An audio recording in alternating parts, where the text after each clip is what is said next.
Wait, that's weird. Matrim doesn't have his new portrait, but I replaced it. Why doesn't Matrim have his new art?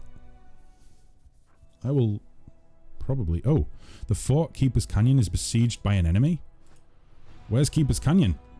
Really? It's besieged by an enemy? Oh shit. Where's the boys? Please, back to Keeper's Canyon. Boom. Let's go.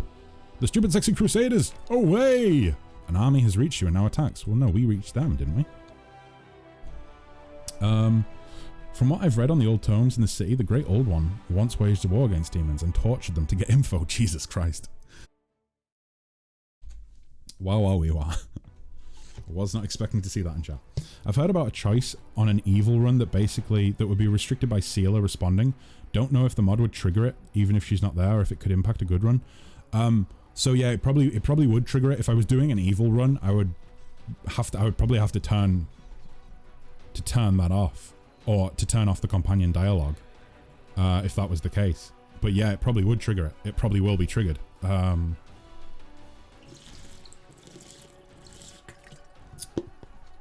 However, I don't know if dialogue. So for instance, I know that some dialogue options that you pick could result in party members deciding to leave if they're present in the party. I don't think those sorts of triggers get activated if they're not physically there. It's purely like the party banter, shall we say? Like the party banter elements of the game that get triggered. And like their opinions on things. Boom.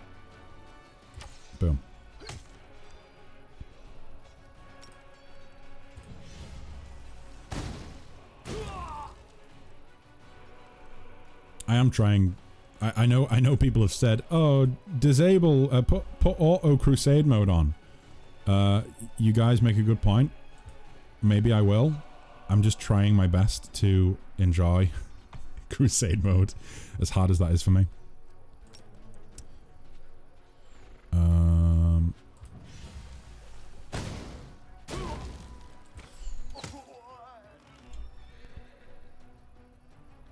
Oh, ding dang dong.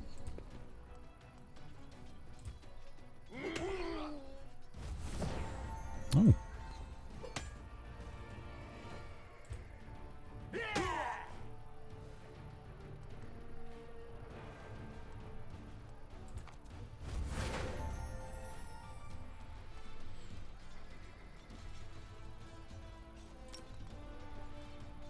I don't think anyone's actually taken any damage. Never mind then.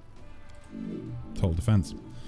Hello, Catherine. Welcome. Is that emote? Deadpool doing some sort of dance? I can't. It's so small. It looks like Deadpool doing a little dance. I'm probably wrong, right? It's probably not that at all. But hello, greetings and salutations. Okay, that's that done. Boom. Hammond the Bronze. Mercenaries are common on Galarian. Some become mercenaries to travel the world and find a decent lot in life. Others forgo... Okay, never mind. I'm not allowed to read that.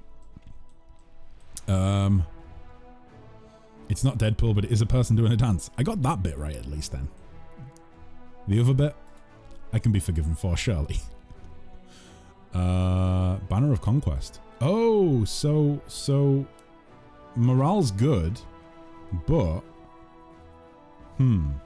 I need to take forts in order for that to stay green. Okay. Can you be forgiven, says Catherine? Guys, can I be forgiven? Is there oh no, I don't want to go in there. Is there like the slightest chance that I could be forgiven for my misgivings? Let's not go there. Can I earn redemption? And if so, how do I earn redemption? How do I earn redemption, guys?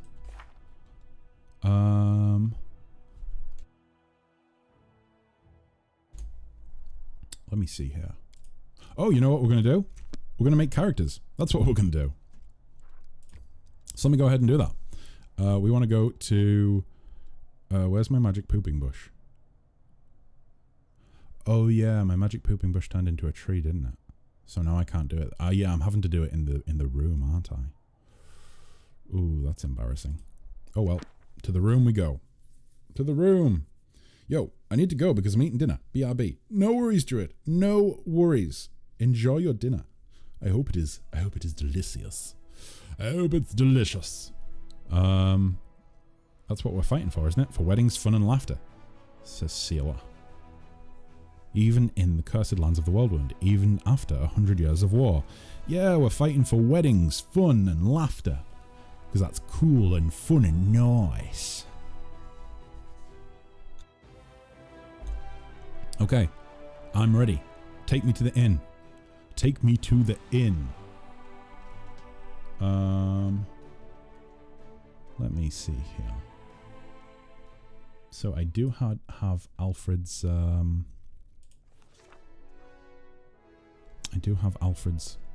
build picked up on the other screen. Okay, so boom, Flanders. Not where I was meaning to go. Never mind. Round this way. Come on. Chop, chop, chop, chop, chop. We need to hurry up. Oh, second floor. Okay. And I believe there was a little sack. Yeah, it's just here. Right, so if you guys just want to close your eyes for a second, Flanders needs to go number 2.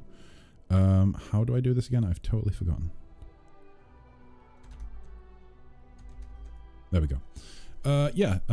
By which I mean I've totally forgotten how to go number 2. So if you guys can just bear with me for a sec. Oh, what is happening to the game? Excuse me? Why has my frame rate just dropped to like 3 frames a second? Oh my god. What is happening? Let's take a look. There must be a reason for that. No. It's not a PC issue. Let's see, is it better? Maybe it's because Oh no, yeah, it's because that was loading. That makes total sense. That's why. Okay, high law. I need breathing. I need breathing. 40,500. That amount is unacceptable. I need to go to the bathroom. I'll be right back. Okay, guys. To the bathroom I go. Oh, you know what? I can shut the door for a bit of privacy. To the bathroom I go. My little poop sack. My little pooper scoop. Pooper scoop sack. So. Boop, boop. Okay, I'm all done. I'm all wiped. You can open your eyes now, guys. Nothing suspicious going on here. I need brave and experienced fighters, High Lord, and you'll never believe this. 40,500 gold coins. I have them all here. I've cleaned them a little bit. They were a bit dirty, but I've cleaned them. I've cleaned them.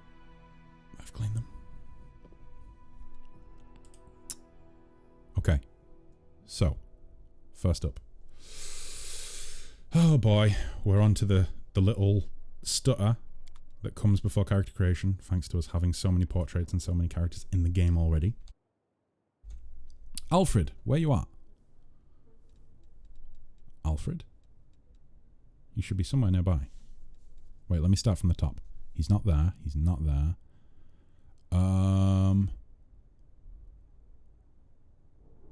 There he is. Boom. Done. Alright, so Alfred is going to be an assassin / rogue. So assassin we discovered, or should I say I discovered, prestige class. So we'll go with that second. First up we want to go rogue. So first level's in Knife Master and then Assassin. So a Rogue Knife Master followed by Assassin. Boom. The Knife Master is a trained killer who specializes in close-up combat and the wave and weave of knife fighting. In their hands, daggers and other similar light blades become truly deadly instruments. Okay. Race. Human, right? I believe. I'm fairly certain it's human. I mean, he looks 100% human. So let's go human. And if I'm incorrect, we'll change it. Background selection is going to be a courtier, which I believe is noble. Courtier. Okay. As for this, we want 10 strength.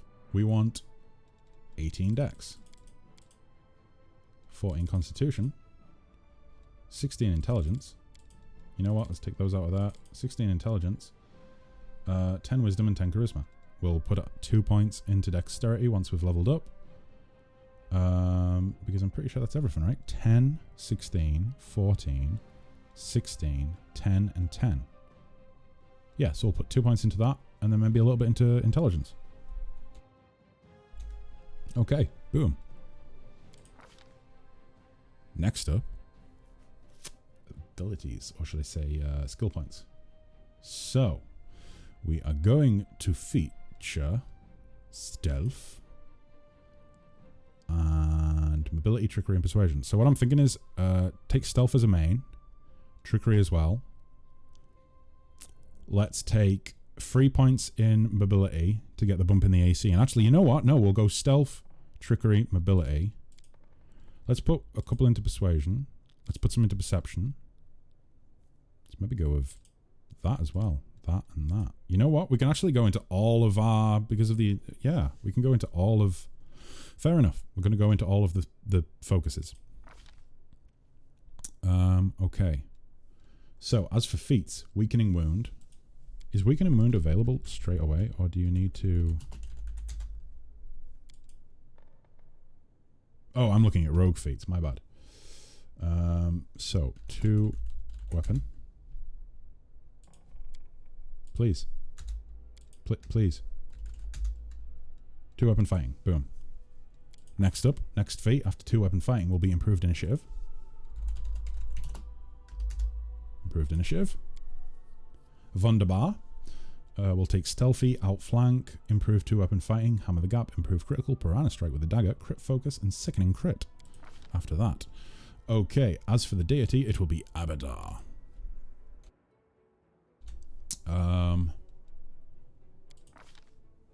Lawful evil, I believe, for the alignment.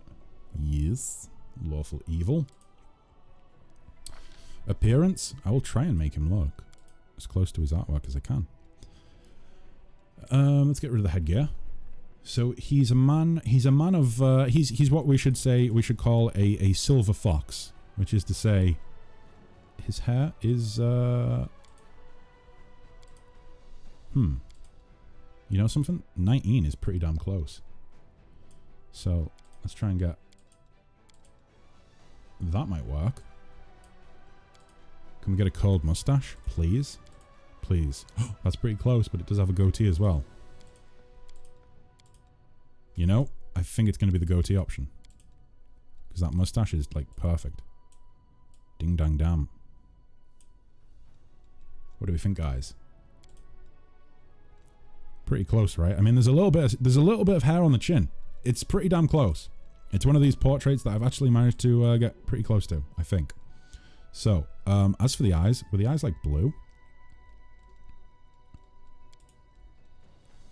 Blue or brown, possibly? Can't really tell. It doesn't really matter too much, I suppose. We'll basically never be able to see the eyes, most likely.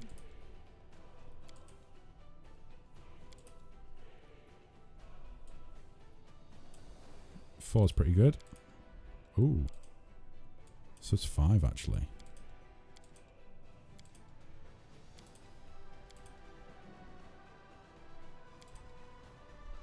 Kind of like 11. So 4, 5, or 11. I think 5. I think 5. We will never see his eyes, but they will be dark. They look pretty dark. He's a pretty fair-skinned guy by the looks of it. Maybe like 10.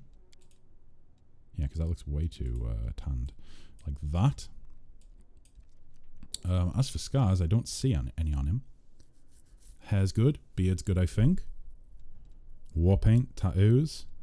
Tattoos are just on the face, right? Oh, wait, no, they go into the body as well. Interesting. Are there any gangster tats? Like, are there any prison tattoos? Like, maybe has a prison tat? Like, oh, that. He served his time.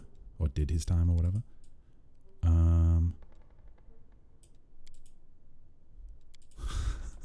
Big old prison tat. You know, I've never looked through the tattoos. Some of these just look like body paint. Some of these look more like war paint than tattoos. Either way, clothing colours. No tattoos. but you won't see it, so you can choose. Nah, it's all good. Let's leave them off. Right, browns. We want lots of browns, like a brown leather. Although, actually, now that I'm looking at the artwork, I think for this section there probably wants to be like a sort of grey blue sort of colour. Like that sort of colour there, maybe. And then the rest wants to be brown. But darker.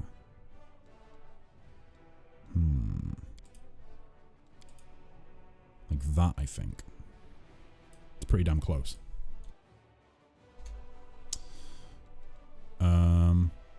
As for voice, I'll take care of it.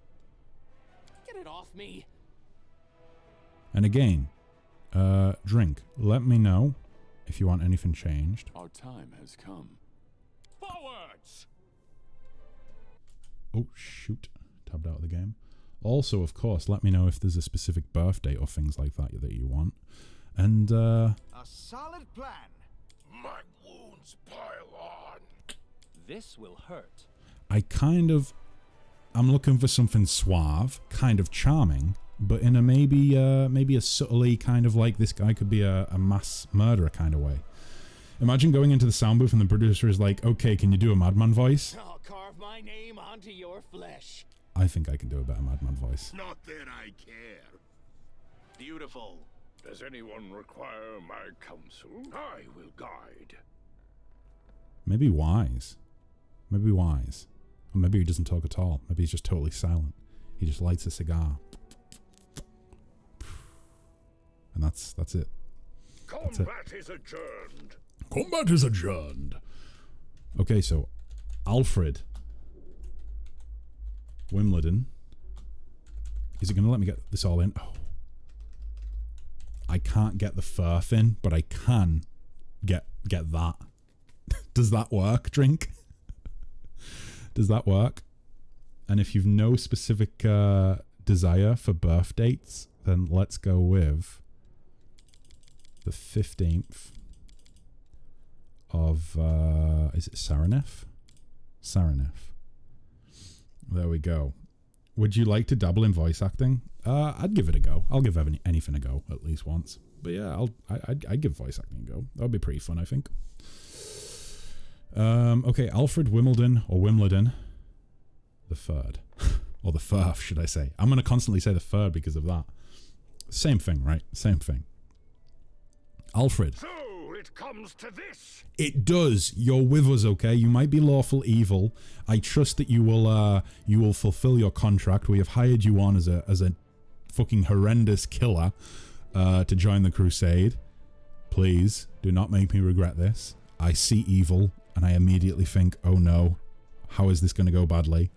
However, you are lawful, so you will follow a contract as a contract killer should, I think. Oh boy. Right. So that's Alfred. I follow the law. Let me see here. Next up,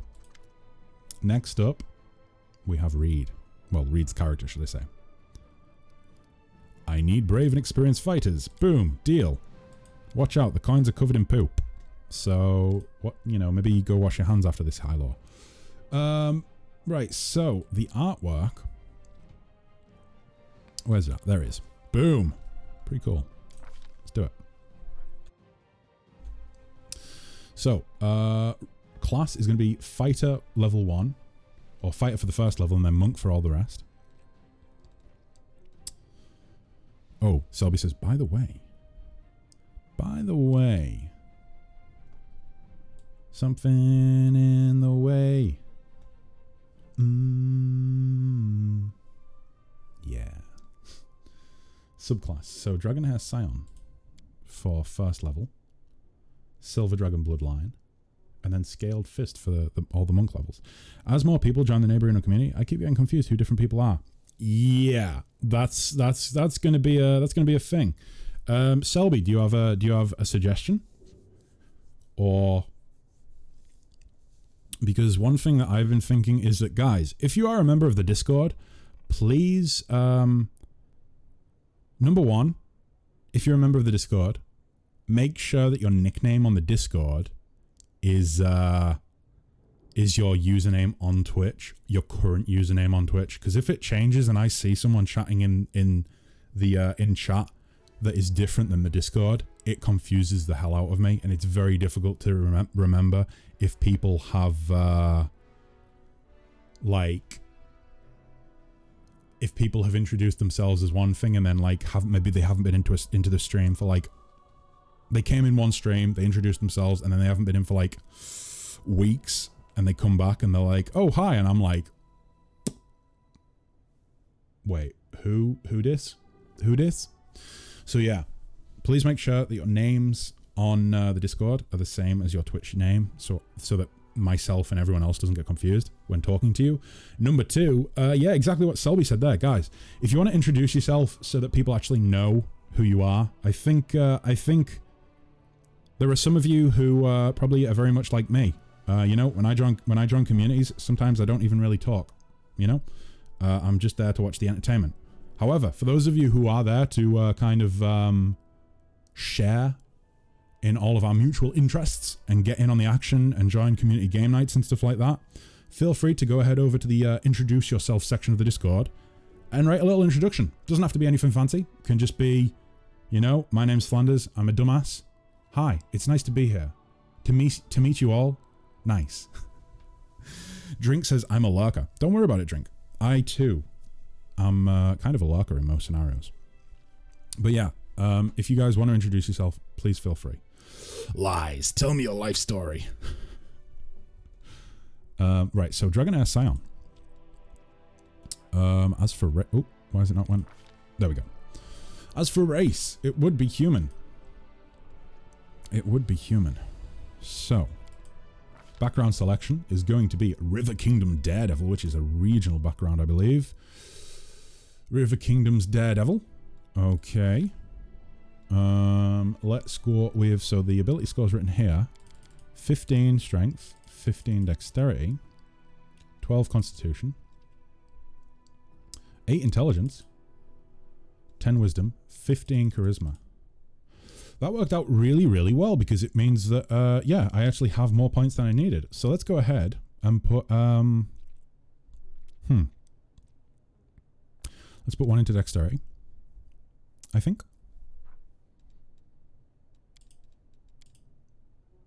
Yeah, let's do that. And then I'll put... No, let's do odd numbers. And then I'll put them into the strength and then charisma afterwards. I think. Or maybe we'll just go strength and then dexterity again. We'll see. 2 skill points. So, religion. So, athletics is going to be the main. What I'm going to do, because there's 3 listed, but we only get 2 points. So, what I'm going to do is I'm going to go athletics as the main. Mobility, I'm going to put 3 points into it to get the extra AC. Then I'm going to switch from mobility to religion for a while and probably alternate every level between mobility and religion. And we'll see how that goes. As for the feats, weapon focus, unarmed strikes. Where's it at? It should be right towards the bottom, I think. Here we go. Unarmed strike. Next up will be dodge, I think. Yeah, dodge and then dazzling display. Wait, do we have dodge? Yeah, we do have dodge at level 0, technically. So, it's going to be Silver Draconic Bloodline. Wunderbar. Deity is Irori. Alignment is neutral. Totally neutral. Alright, now as for the appearance, the free and mobility is for characters that plan on fighting defensively. Can we not use defensive fighting? We should be able to use it on this character though, right? Possibly? Maybe? Let me just take a look at the... So, Venner the Tenacious. Venner is the oldest of 4 children. Scaled fist bonus, feats, skills, ability score, background, subclass, class, race.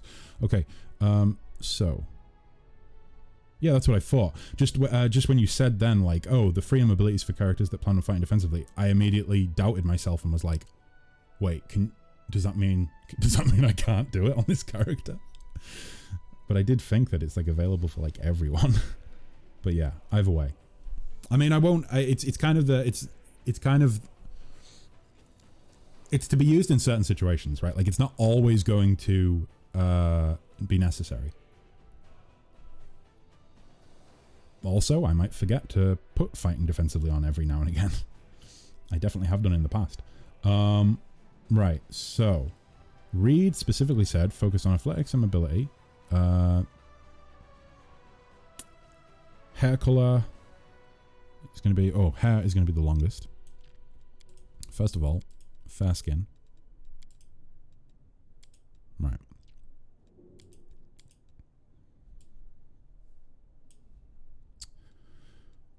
Eyes are going to be blue. I believe like that sort of blue, like an icy blue. Hairstyle wants to be the longest possible, which I believe is probably that one. Methinks. It wants to be like a light blonde, like that sort of colour. Yeah, it's like that sort of colour. Or maybe... No, yeah, definitely that colour. Eyes are blue. Hair is the longest and it would be blonde. Skin colour is fair. Voice is aggressive. And the colours for... I think I'm going to go ahead and go with like...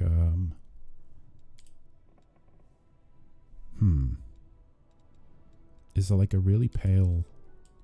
There is, but would it be that? I don't think it would it?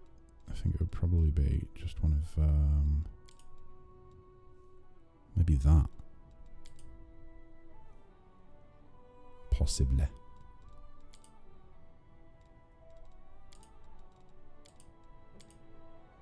Yeah, something like that. Methinks. Okay. Next up is... Yeah, that's everything there.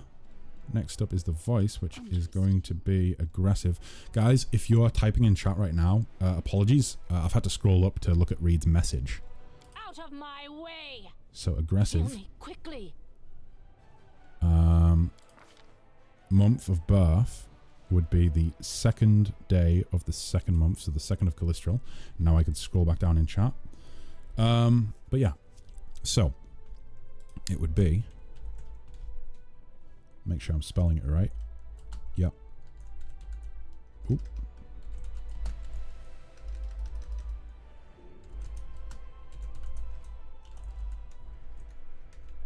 Oh no. Oh no. Wait, why is that really too... Oh no. Too many characters? Maybe I'll get rid of that then and just do that. Yeah, it is too many characters. Okay, so Ven of the Tenacious. Just like that then, I think. Oh, what's this? Character's name has not been chosen? Yes, it has. Boom. See? Oh, can you randomize the name? Oh my god, I never knew you could randomize the name. That's so cool. Wow. Never mind, guys. I'm getting excited by features of the game that have been probably around since the game released. Let's move already. Okay, so I've been thinking about something lately as well, guys. So there's DLC, isn't there? And some of the DLC, or one of the DLCs that's been released, is set before the start of the game. Like before, before. Oh, it's not before the start of the game, is it? It's after Canabras is attacked, but before your main character, like before Flanders would have made it to the tavern. And rather than playing as Flanders, you play as a group of people that are not trained soldiers, they're not fighters, they're just civilians that are trying to survive.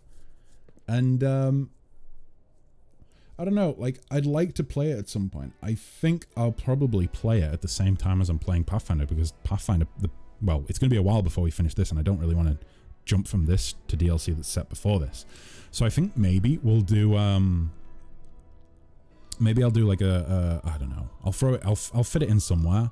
Maybe I'll do it on weekend streams or something. But yeah, I don't know. I might do a thing where like VIPs and subs can have characters in it as opposed to opening it up for everyone.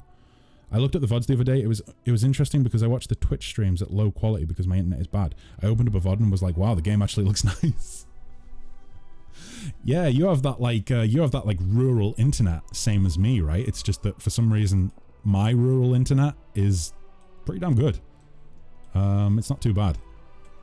I don't know how that worked.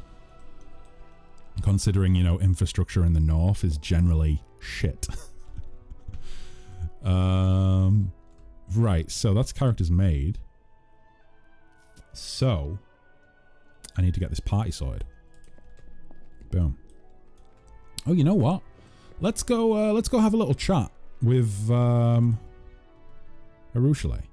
But yeah, I went to watch because I realized I've literally no idea what the story of the game is, but there's like 10,000 episodes in the playlist. There is 124, maybe more. Something like that. There's 124, and there's more to go up as well. And yep, you betcha. There's a lot of videos. And some of them are pretty long. But I figure, you know, for people who want to stay up to date but maybe can't watch every stream, it works, you know? And even if that wasn't the case and it wasn't the sort of game where maybe people want to get up to date, even if it was just you know, a playthrough, like a standard playthrough where that wasn't the case, I would still throw the VODs up because at the end of the day, it means people can watch them in the future. Oh, excuse me, that was a hiccup. It means people can watch them in the future if they want to. But yeah.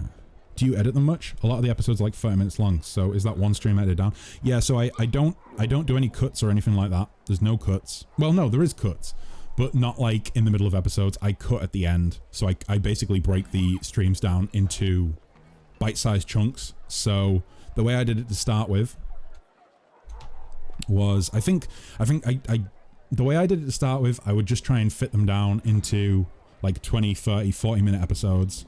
But then more recently, I've taken to, like, let's say I'm doing a dungeon, and the dungeon takes an hour to do. The episode will be like an hour long, and then I'll break it up and theme it by what I'm actually doing, as opposed to just trying to make it bite-sized, because it just makes more sense to me to have everything, like all of, if I'm doing a dungeon, if I'm doing a battle, then it makes sense to me to have it all in one episode rather than splitting it up just for the sake of it looking nicer for the YouTube algorithm.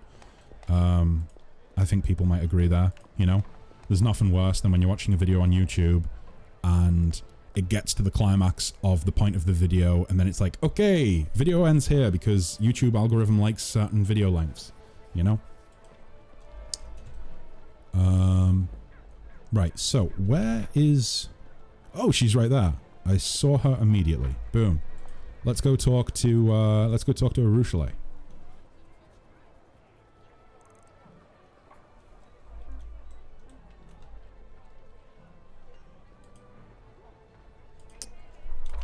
Is this going to take a while? Possibly, yeah. But yeah, as for like YouTube content in general, if it's stream VODs that are going up on there, there's very little in the way of editing that goes into them. It's normally just like I cut them up and try and filter them down a little bit. I don't do that for every stream because I just do not have the time to edit down every stream.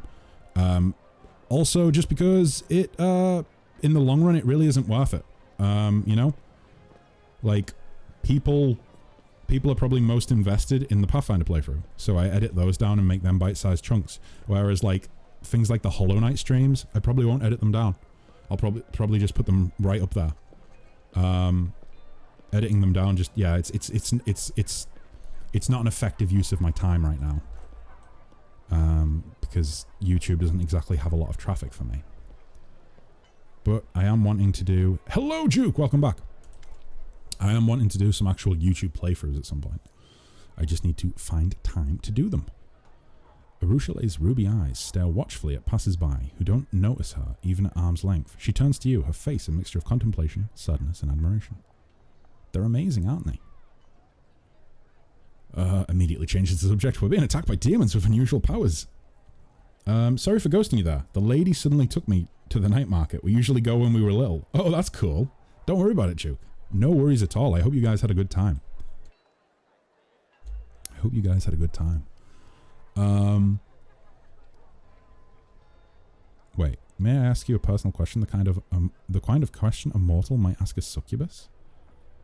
What does that mean exactly? Let me save, because I don't want to offend Arushale. I have to go. Let me come back to it. The reason I don't want to offend Arushale is because I think we're gonna romance Arushale if possible. But I've heard that the romance options in this game can be incredibly touchy. I.e., if you misclick on a dialogue option, it can fuck it up for you massively.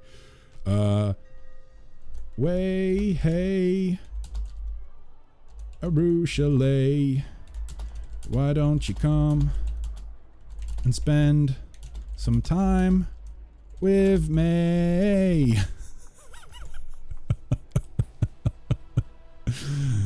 You heard it here first, folks. Flanders is a songwriter. After we got home, I asked her if everything is alright. Oh, Duke, that's brave of you. She does something nice, so you ask if everything's alright. Oh, that's brave. Oh, boy. May I ask you a personal question? The kind of question a mortal might ask a succubus. Now, I've saved there because I just do not understand tone, and I don't know if this is going to be an inappropriate question that will piss her off. Oh, by the way, have the new characters been made? They have indeed, Duke. The new characters are here. Selby says, yeah, I was wondering whether it's possible to turn the VODs into good quality YouTube content with edits, or simply too difficult based on the high chatty. Yeah, Selby, it probably would be 100% possible. It's just the time. So the amount of time I would have to put in to editing those VODs down, which would then make it so that I definitely don't have the time available to actually film YouTube specific content, it just wouldn't be worth it.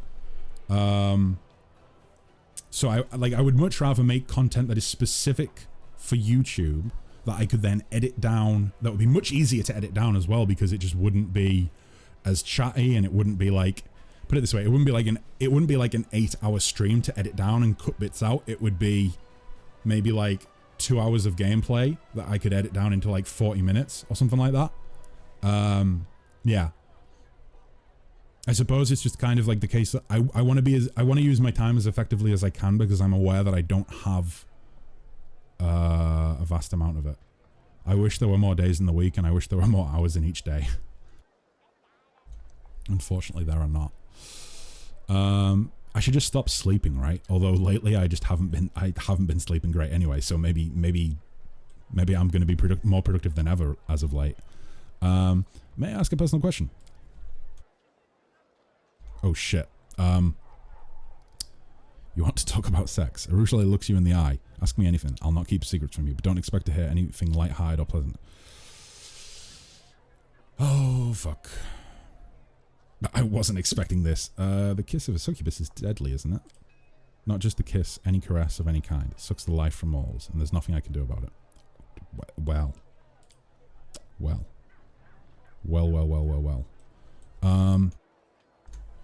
Would you potentially consider letting me do some editing for you? No pressure if that's weird. Seems fun though. Yeah, sure. I mean, I think to start with, I'll probably edit it myself, just because I wanna learn myself. I don't really know a lot about editing. I've done a little bit in the past, but more audio.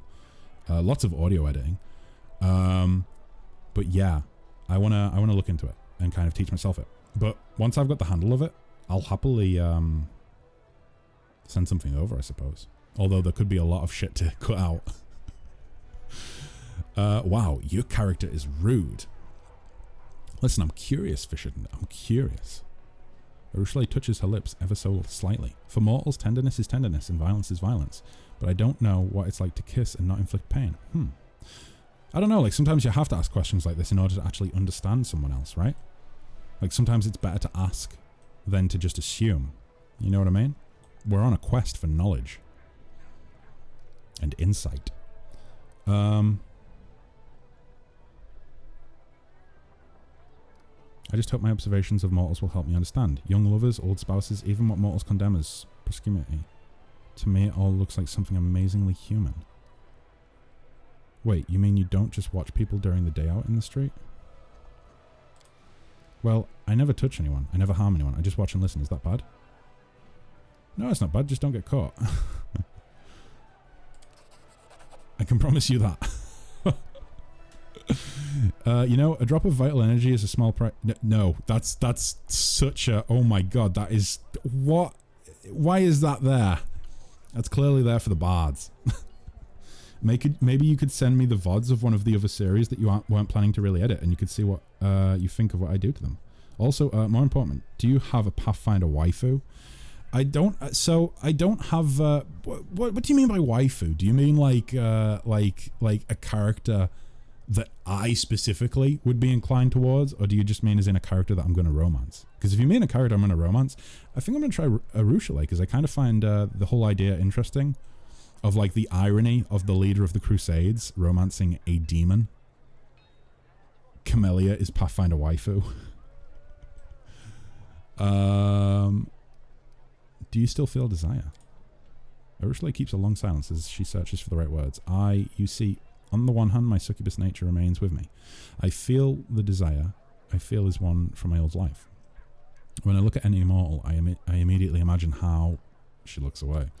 But that feeling, that desire, it's not what mortals feel. When you like someone, you don't ponder how good it would feel to drink their soul, do you? You think about how good it would feel to be together. Together, you see? You know how to want someone, and at the same time not want to destroy them. For me, it's always one and the same.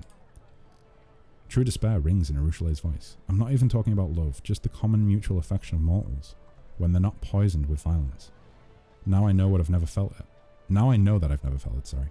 It's hard to imagine how it's even possible. Love is a wonderful feeling. I believe you will be able to experience it someday. I hope so. It's just that she brings her hand to her chest. I don't deserve it. Who would dare love a predator from the abyss who, by their very nature, is unable to return those feelings? Oh, do we do that? No, I don't think we will. I don't think we do. I think that's coming on too strong. That's coming on too strong. Well, so you're only interested in her because she's a demon? There needs to be one of those memes, doesn't there? Men only want one thing and it's disgusting, and then it just needs to be like a horrible looking demon creature. No, I mean, I dig the vibe. The vibe's pretty cool.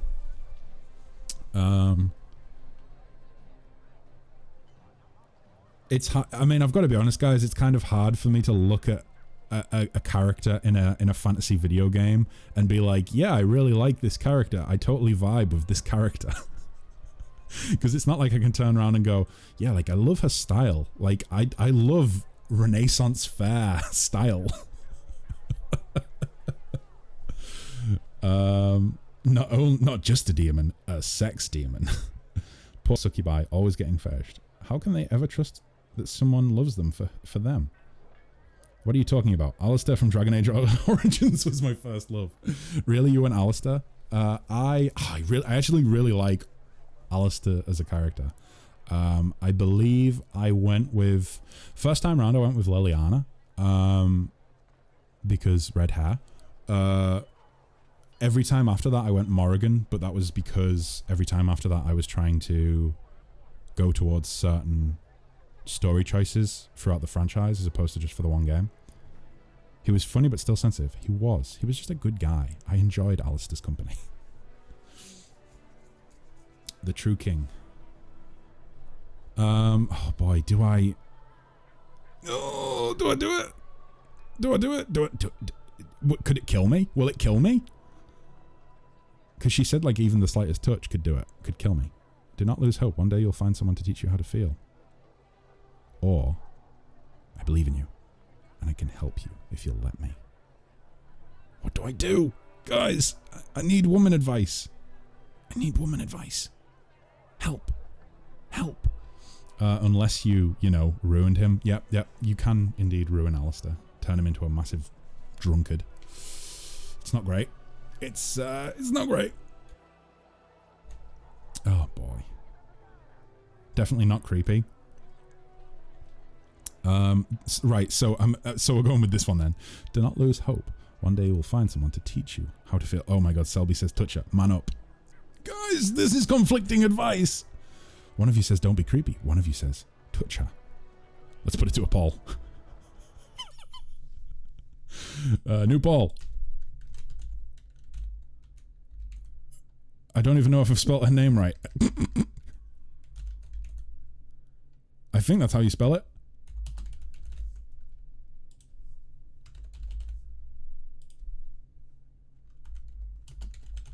Boom. Boom. There we go. Help. Oh my god. What's going on in the Discord? Oh, it's just Druid has put some... Oh yeah, put the feats in for Dawn. Wunderbar. You need to put yourself out there. 1 or 3. It's going to be... It's not going to be easy, or the top one. Okay. I'm female, so I know. Well, you got to think like the game dev. Oh, but I can't get... How do I get in the mind of the game dev? The game dev who specifically made it... Oh my god. Archie 3R3? Thank you so much!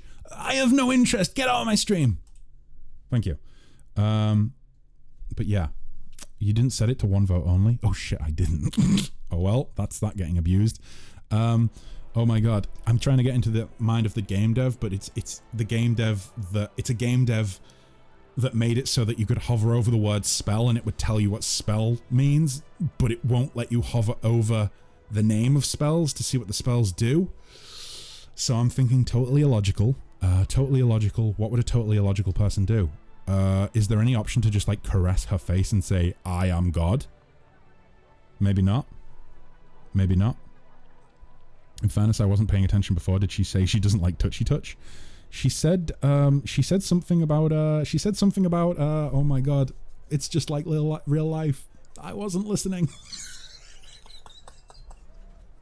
I wasn't listening. Oh no. Why does this always happen to me? I didn't mean to zone out in conversation. It just happened. It's not my fault. I'm not a bad person. I just can't pay attention in conversation sometimes. Oh my god, Selby, you're giving such good advice. You're giving such good advice. Because that is the case. You are kind of implying that that person isn't you. Oh, there's 16 votes for touch and only 2 for no touch. On touch 1, okay. Gently touch Arushale's fingers. Oh, this feels kind of bad. I believe in you. I can help you if you'll let me. Your fingers briefly touch the succubus's heated skin, and she anxiously jerks her hand back. Her eyes shine with fear, hope, and something new, fragile and tender. Something that makes her look surprisingly like an embarrassed little girl.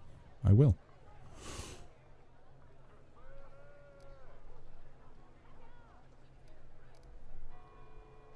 Did it work? Did we do the do? I think it worked, guys. Thank you for being so open. Ursula nods without saying a word.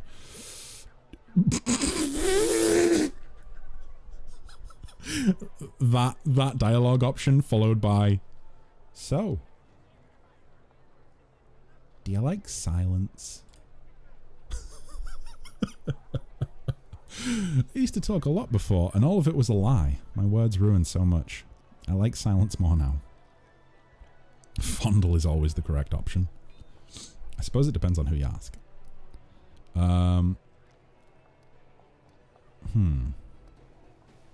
What are you doing here? I'm watching. She nods at the city dwellers as they hurry past. I'm listening to their conversations, studying their faces. I'm trying to understand what they truly are. I shouldn't call her creepy. I know that. I know that. Duke says, yes, Flanders, I am indeed brave. Very brave.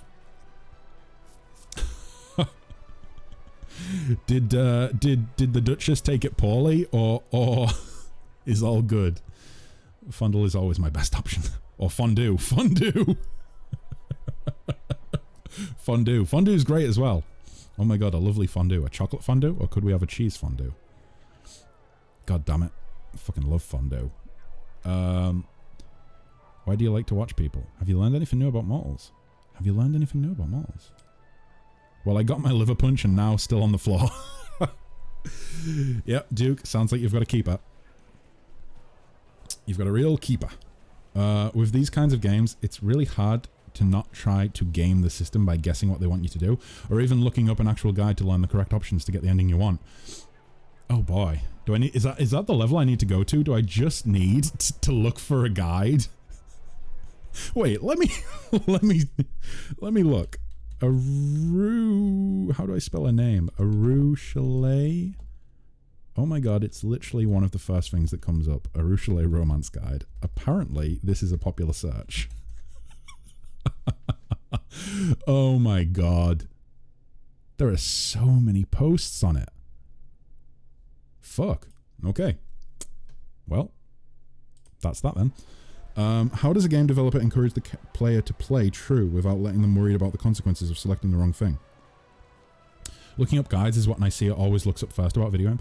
It depends on the game. For this sort of game, my first time through, my first true playthrough, I like to just kind of go balls to the wall and make dumb choices. If something bad happens, it happens, but at least I've been able to experience it. Like, I've had an experience. But then, like, if I'm going to do, like, a true playthrough, like, second playthrough, then I do sometimes look up, like, guides and stuff to figure out, like, how I can get the best ending. Because, like, that's maybe my reason for doing a second playthrough. Let me see. Boop, boop, boop, boop, boop, boop, boop, boop, boop.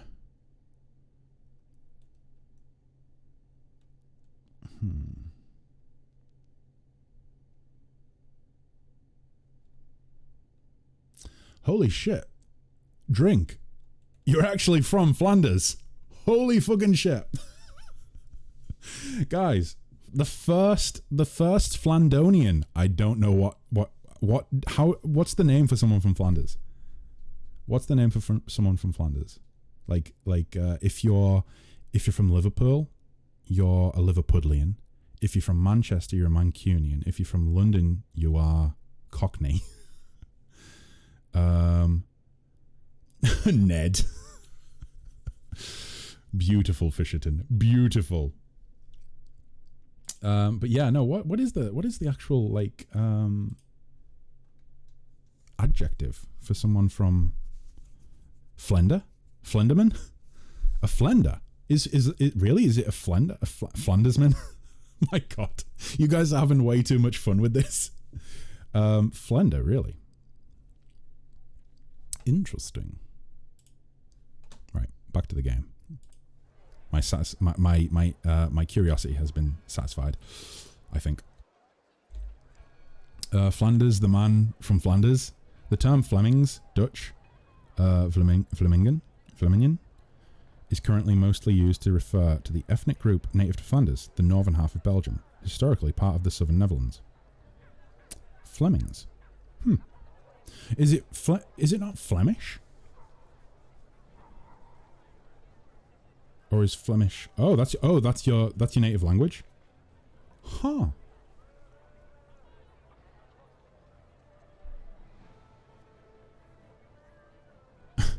So he's a lemming. My god. Drink. I almost feel like this stream is technically your stream, you know? It's named for you. I've got to be honest, I think you are the first person from Flanders to stumble across my channel. That's beautiful. Let me see. I don't want to call her creepy. I definitely don't want to do that. Why do you like to watch people? Yeah, could lead to a conversation. Seriously, have your observations of humans led to anything? Besides, they love cats. They love cats. Arushale speaks in a very serious manner, as if sharing an important scientific discovery with you. But then a moment later, she smiles to give the joke away. Why do you like to watch people? Did you know a lemming is an actual animal? I didn't know a lemming is an actual animal. Is it like a little? Is it like a little mouse like type creature? Like a little rodent or marsupial maybe? Probably won't be the last either. Maybe, maybe not. I don't know. Oh boy. We do love cats. Yes, lemmings run off cliffs. Is that true, or is that like an urban myth? A lemming is a small rodent, usually found in or near the Arctic and tundra biomes. Lemmings form the subfamily Avicolinae, together with voles and muskrats, which form part of the superfamily Muroidea, which also includes rats, mice, hamsters, and gerbils. You learn something new every day, guys. Every time I put the stream on and go live, I learn something new. Something beautiful. Something that does not need to be kept secret or safe. It's something to learn. The Lemming Wikipedia has a misconceptions section. Oh, and does it cover lemmings jumping off cliffs, which I'm assuming isn't actually a real thing? I have returned and I did not leave. Read. Venner has arrived. You know when in my old life, I thought I knew everything about them. I was a master of seduction after all. I knew how to tempt a mortal into doing anything I required. I could trap them in a lie or lie myself and never get caught. It's disgusting to remember, but that was my life for many centuries. Now I see I knew nothing. A demon warrior probably also considers himself an expert on mortals because he's killed so many of them. He certainly knows where to thrust the spear for a quick death and where to thrust it for a long and painful one. And he thinks that's enough. My knowledge, it was of the same kind. Okay. I ruined many mortals without learning the first thing about them. Now I watch them to understand them. This won't give my victims back their lives, of course, but still, by growing closer to these mortals, it's like I'm paying back some part of my debt to the victims' memories. Wow. Let me go ahead and pause for a sec. I'm going to do the same thing I did last time. Let's mute the music on the game. And let's get it up outside the game. Because then I can control volume level properly, and I can also have the music play continuously. As opposed to not continuously. Boom. Oh, that's not it. Oh my god. No, please not that. No, that's creepy. We don't want that. There we go. Ba ba ba ba.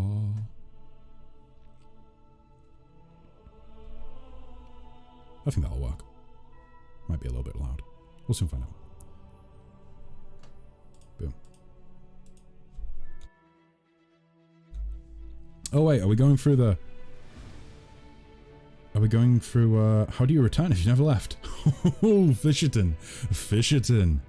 I see you're a master wordsmith, sir. Or maybe he just picked up on... Well, either way. Let me see my girl. Shush, you don't question the Dragon King. Reed, I don't know if your power extends to everyone else in stream. I think it might just be me.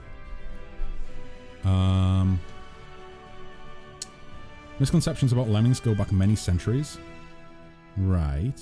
In the 1530s, geographer Ziegler of Strasbourg proposed the theory that the creatures fell out of the sky during stormy weather and then died suddenly when the grass grew in spring. This description was contradicted by natural historian Ole Worm, who accepted that lemmings, or Ole Worm, who accepted that lemmings could fall out of the sky, but claimed that they had been brought over by the wind rather than created by spontaneous generation. Worm published dissections of a lemming which showed that they are anatomically similar to most other rodents, such as voles and hamsters, and the work of Carl Linnaeus proved that they had a natural origin. What the fuck? They've become subject of a widely popular misconception that they are driven to commit mass suicide when they migrate by jumping off cliffs. It's not a deliberate mass suicide in which animals voluntarily choose to die, but rather a result of their migratory behavior. Wow. Wow. Right. Boom. Back to the game.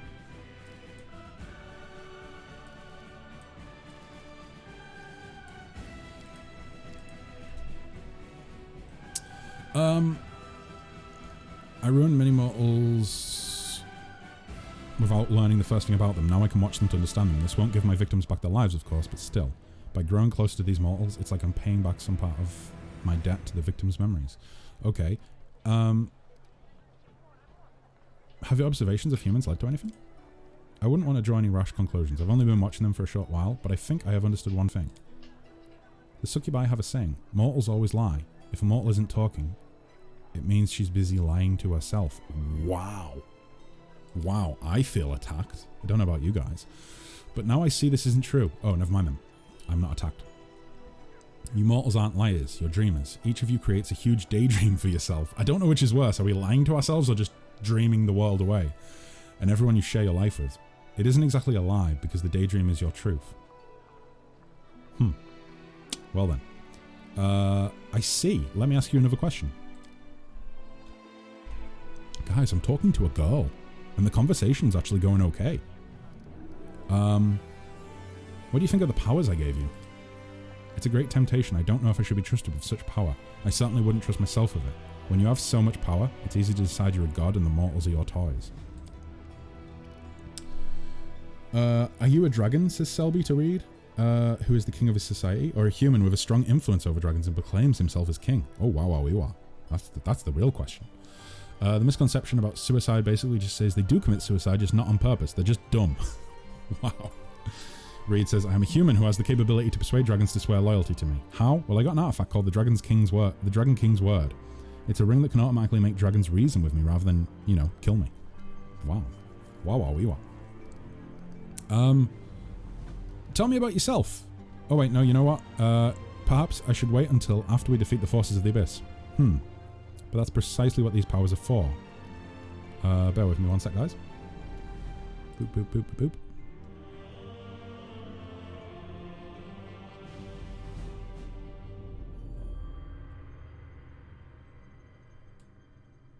There we go.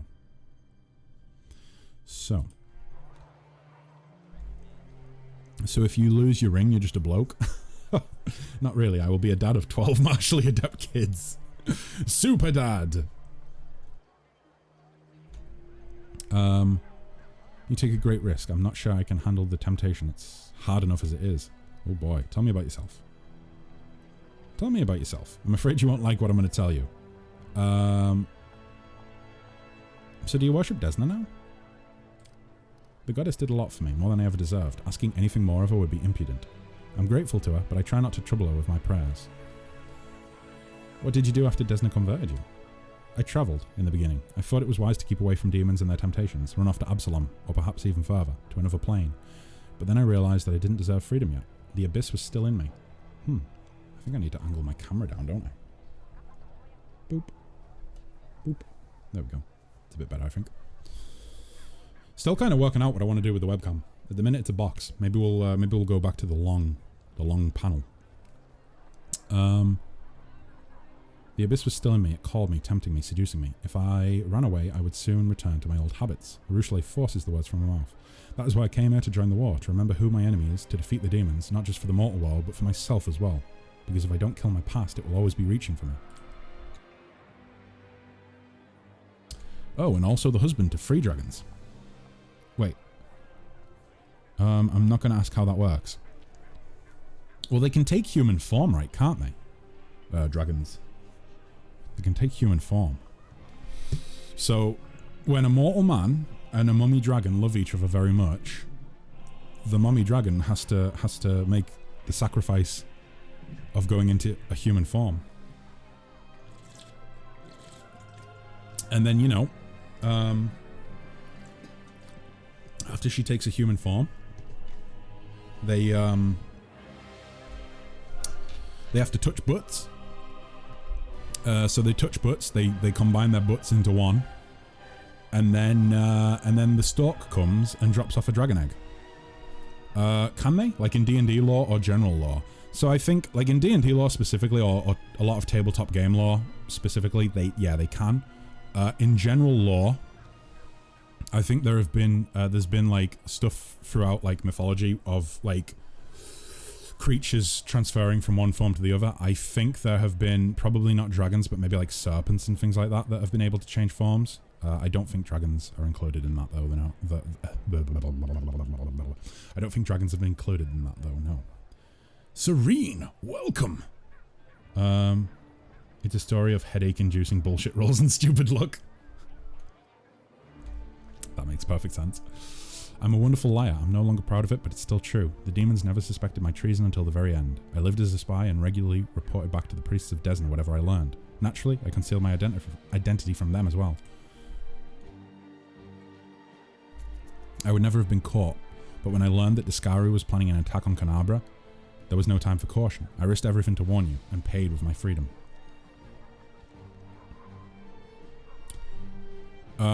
What's the chaotic option?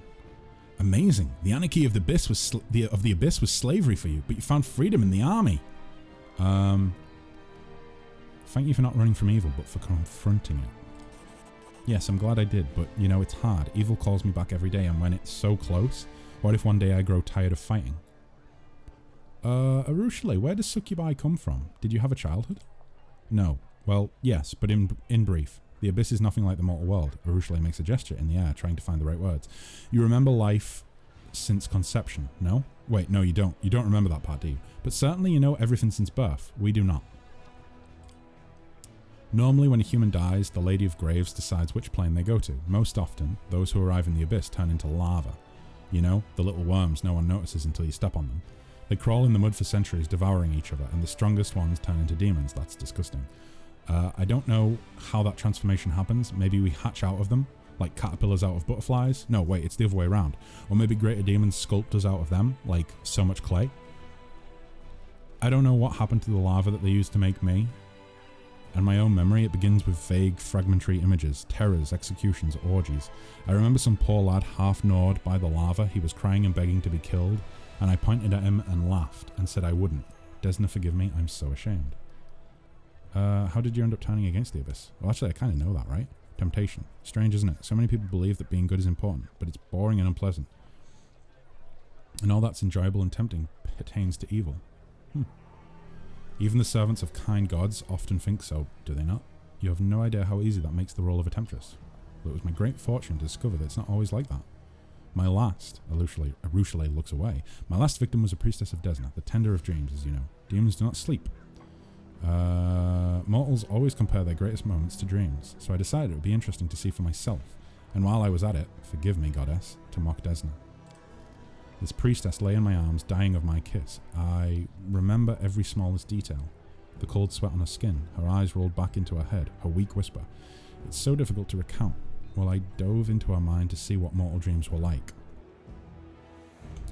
But the goddess saw me in her realm, and it turned out I remained there far longer than I planned. What did Desna do to you? As a punishment, she gave me mercy. I often think, why me? She could have easily blown me away like smoke with the flick of a finger. The gods rarely trouble themselves with the lives of mortals, and even less with demons. But for reasons of her own, she paid me special attention.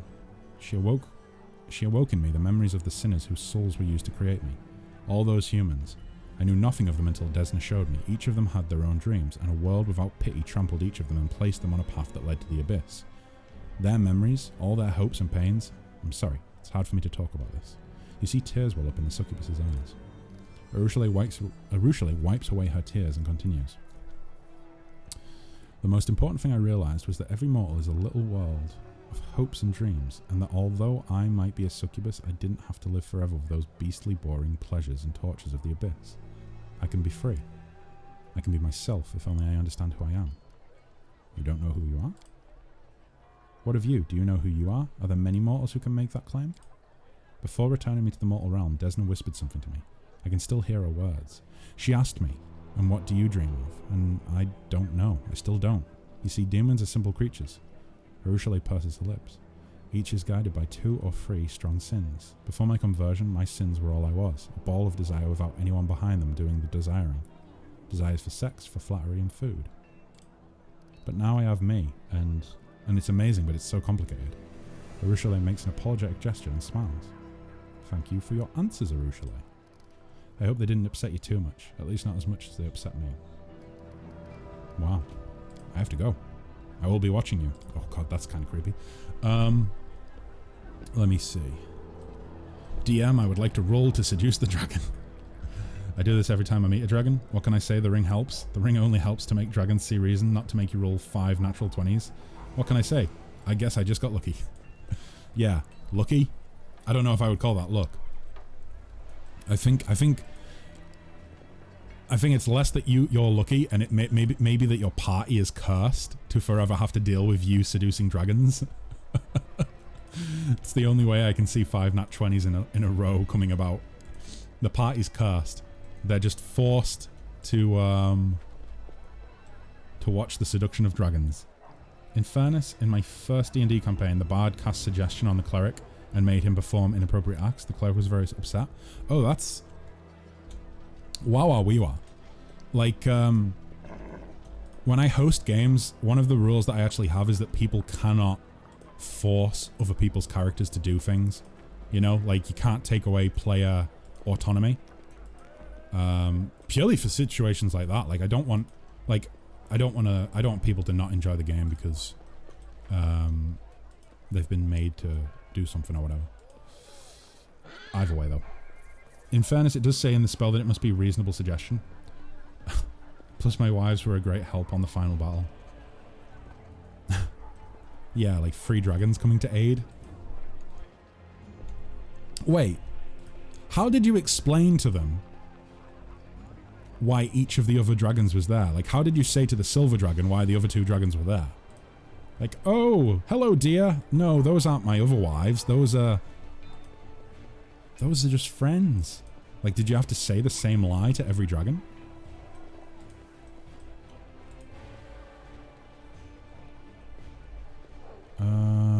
Okay.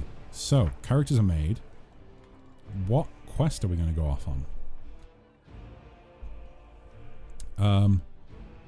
Our DM was not good. Our DM was not good though. He made a story and would not let us deviate from it. He basically forced some characters to do certain things to... Oh, right. Oh, that just sounds like railroading. Like making it so that... That's like, you know... That's like the sort of person that should just write a book. Instead of... or just write some fan fiction. Instead of playing D&D. Yeah, that is unlucky.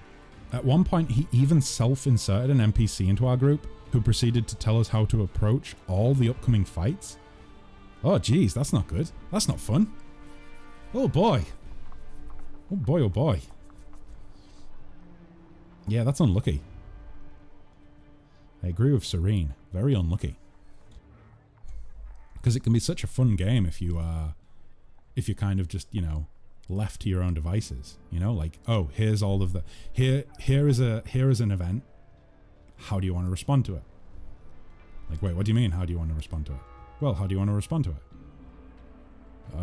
How should I? Well, that's not up to me, that's up to you.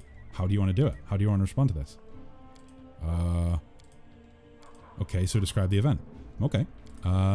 You're at the top of a tower. At the bottom of the tower you see a giant approaching. The giant's trying to smash the tower down to crumble it. Like it's trying to smash it down and make the tower crumble. Okay, what do I see around me? Oh well, there's actually a ballista, fully loaded. I used the ballista. I don't know. I feel like those games are meant for player agency. You know, you shouldn't be railroaded. It's not fun. Again, I've already got that, haven't I? Oh no, I need to talk to the storyteller. That's why I'm missing that. Your DM should just make a book or make a game. Probably not make a game, make a book. Oh, but then again, they could make a game. I mean, that would work.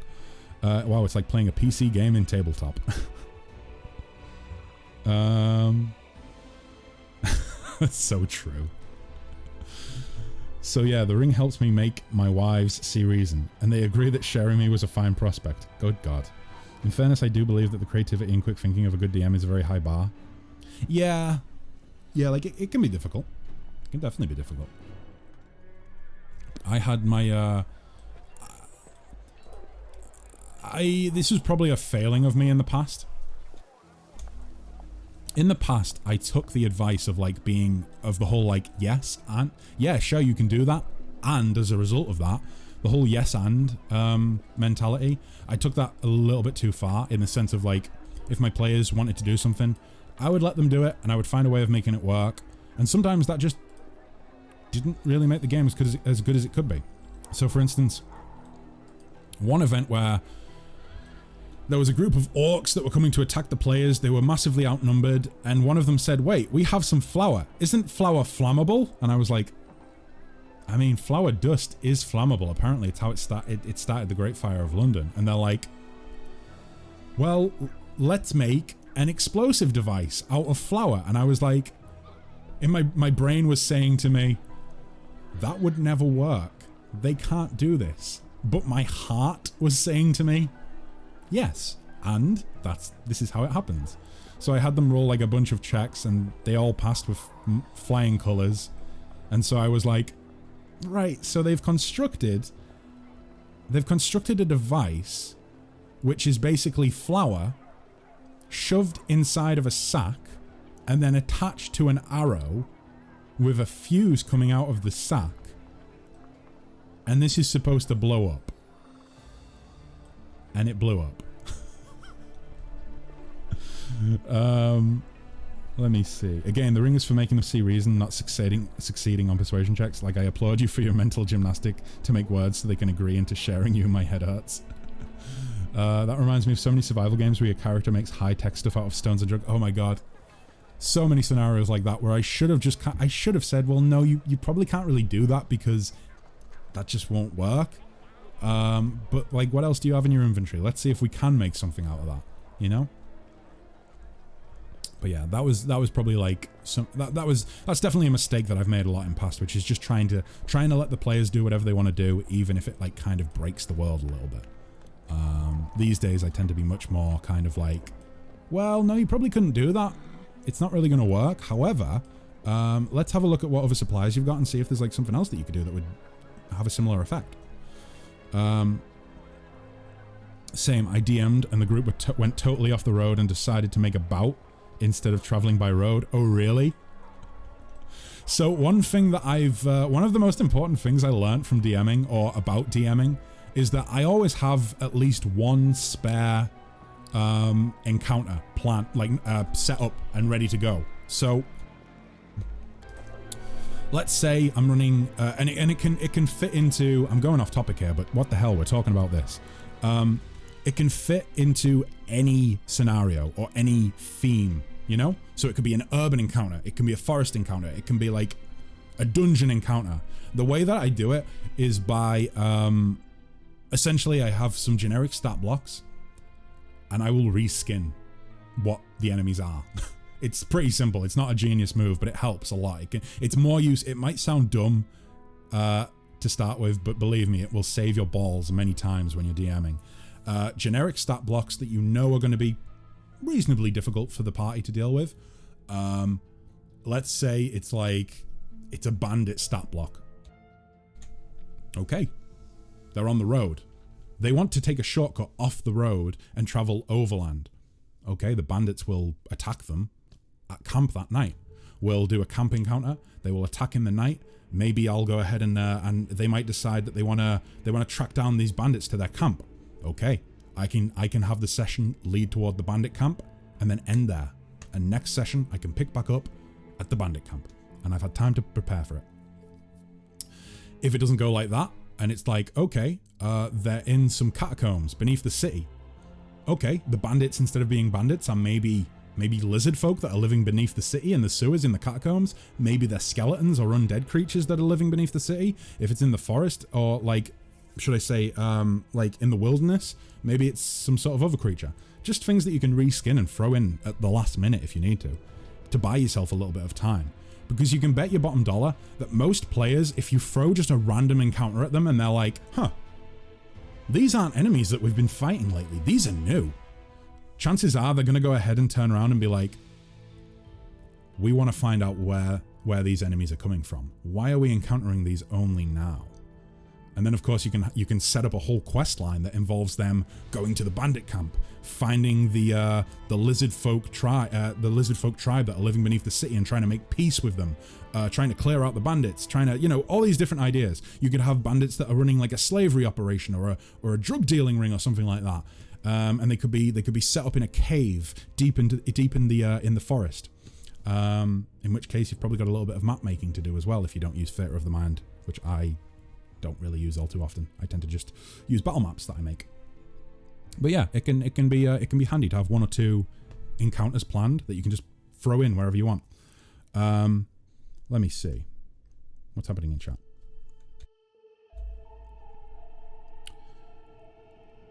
You know the general is the yes, it's cool, and no, it's not logical. Oh, make a boat.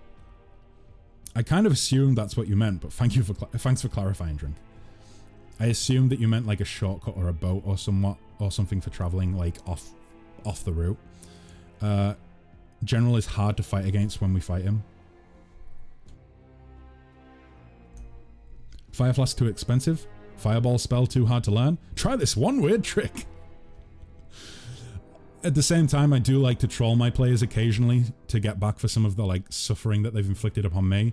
So I would 100% have one of those try this one weird trick people, one of those weird salesmen out in town selling them dodgy goods that would explode in their faces and give me much amusement.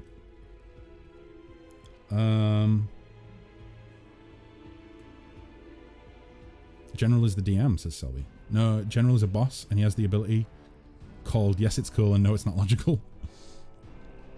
Why make peace when you can turn them into pieces? Exactly, Fisherton. Exactly. Turn them into pieces. Tasty little chunks. It's pretty much an ability how we can't think creatively to attack only what the D&D rulebooks. Oh, okay, so specifically going off the rules. It was not another hiccup. It was not a fun boss at all. I've prepped a small camp village for surprise decisions and made it a fisherman's camp so they can do... Oh, fisherman, sorry. Fisherman. Just a couple of guys with some fly fishing rods like, oh, hello there. How you doing? How you doing, eh? We're just doing a little bit of fishing. A fisherman's camp so they can do a mission while the reward is a boat. Yeah, that makes a lot of sense. Like, just being able to throw things in the way of the players so that they have some sort of interaction that isn't just you being like, oh shit, they want to go off the route. Oh, what do I do? Because I've definitely been in that situation before. Like, D&D villages need to start taking up cremation. Why make a catacomb when you know it's going to get haunted? Because then that's how the economy of D&D worlds work, right? They need to leave themselves open for like hauntings and attacks and stuff, because then without those, all of the adventurers in the world would be out of work. They're just supporting the economy, right? But yeah, that was a rant and a half, or a tangent and a half, should I say? Let's go do some adventuring and get the party all ready to go. Should probably go and see the storyteller, but nah, it's all good. So, we have Sarah, followed by, you know what? Let me go ahead and make sure I'm not missing anyone. We have Sarah first, then of course, boop, boop, boop, boop, boop. Where's he at? Where is Robert? Someone fetch Robert! We need the tank. We have the tank, of course. We need... Where's Dawn? Dawn! Where are you? Where are you, Dawn? There's Dawn. Of course, we need... Where's he gone now? He's a sneaky one. He's hiding. There we go. Alfred. And you know what? I think we're going to go with Venna as well. Let me see here. Oh no, you know what? Actually, yeah, we'll keep Venna in for the time being. I was going to say, because I've said this before, but I haven't had Lynn in the party for a while.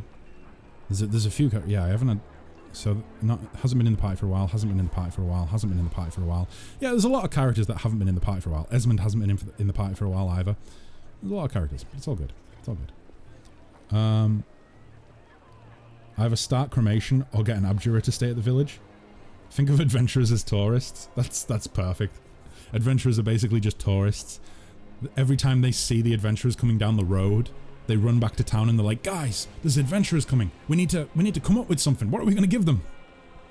How about we say that all of the livestock have been haunted and are cursed, and every night a part of the livestock dies horribly. And one of us, do we still have that werewolf costume?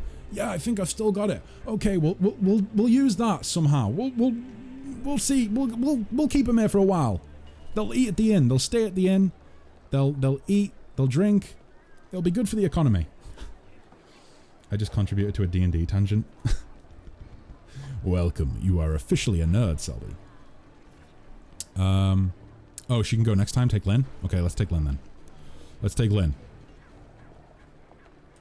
Boom.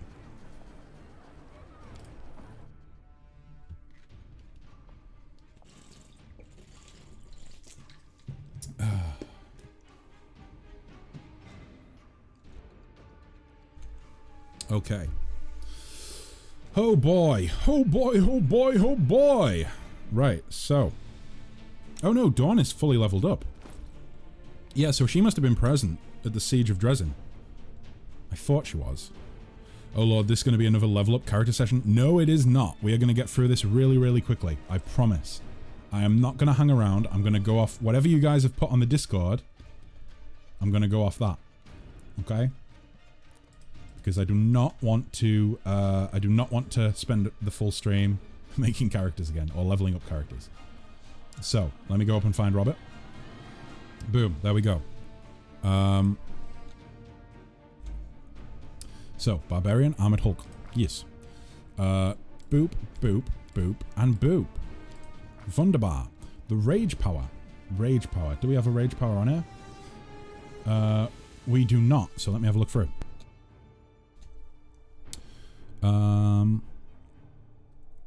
Those are claw attacks. I don't really think... I want to go with something, maybe like Lethal Stance? +1 on competence bonus rolls, so +1 on attack rolls. Beast Totem, says Fisherman. Do you think? Anything to make him tanky? Maybe Guarded Stance.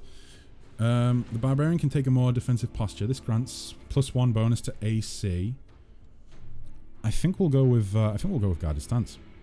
Greater Beast Totem gives you Pounce. It's one of the more popular totems. Yeah, I understand that it's probably one of the more popular ones, but I want to go with what fits like the characters as opposed to just, you know, trying to get the best build. So something tanky, says Duke. So we'll go with Guarded Stance. But either way, Fishton, I appreciate the advice. God knows I need it. God knows I need it. Right, athletics, mobility, law of nature, and perception. Boom. The feat is going to be, we have a focus on heavy pick, right? I believe. Yeah, we already have focus on heavy pick, right? Weapon focus, yep. Okay. We have armor proficiency, heavy armor, endurance. Let's go with toughness. Okay. Boom. Armored Hulk. God, we're getting through this quick. Let's take the strength. Oh, do we want the strength up or the dexterity? Let's take the dexterity up for now, and then we'll take the strength up next time. Because I'm looking at the ability scores, and they both want to be taken up by 1, according to the Discord. So we'll do that. Okay, Wunderbar. It's hot, says Selby. Why? What temperature is it with you, Selby? I don't actually know what temperature it is here, but it does feel kind of toasty up here as well. Oh boy, let's base speed. That's locating foes. As a standard action, the Barbarian heals 1d8 points of damage plus the Constitution modifier. For every 4 levels the Barbarian has beyond 4th, the amount healed increases by 1d8. We might go with Renewed Vigor, you know. Just to kind of be a bit more tanky.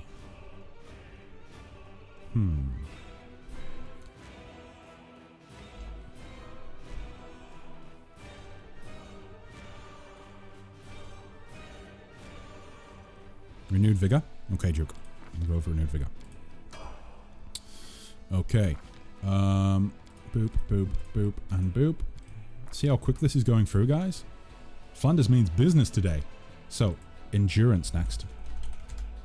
And again, I want to say that I want to make a point of saying this. Thank you so much to those of you who have, if you specifically have ideas for feats and things that you want your characters to take. Thank you so much for putting them in the Discord. It's incredibly helpful to me. Incredibly helpful. Because it means I can go through as quickly as I am now and just get everything in there. We can get them leveled up and we can get to the adventuring. Oh boy. While in the guarded stance, the Barbarian can apply their dodge bonus to AC as a bonus on reflex saving throws. Okay, so it must have guarded stance rage power and must be at least 6th level. The Barbarian's dodge bonus to AC from guarded stance is doubled against ranged attacks. Duke, what do you think? Do you think you'd prefer to have extra dodge bonus against to your AC against ranged attacks, or bonus to your AC on reflex saving throws. Do you want quick reflexes, or do you just basically want to be able to shrug off ranged attacks? Let me know, because those are the only two that I think are gonna lead towards more tankiness. Well, besides from maybe the Daemon tome. Ranged attacks, let's do it. Rolling dodge. Boom. Such a tanky boy.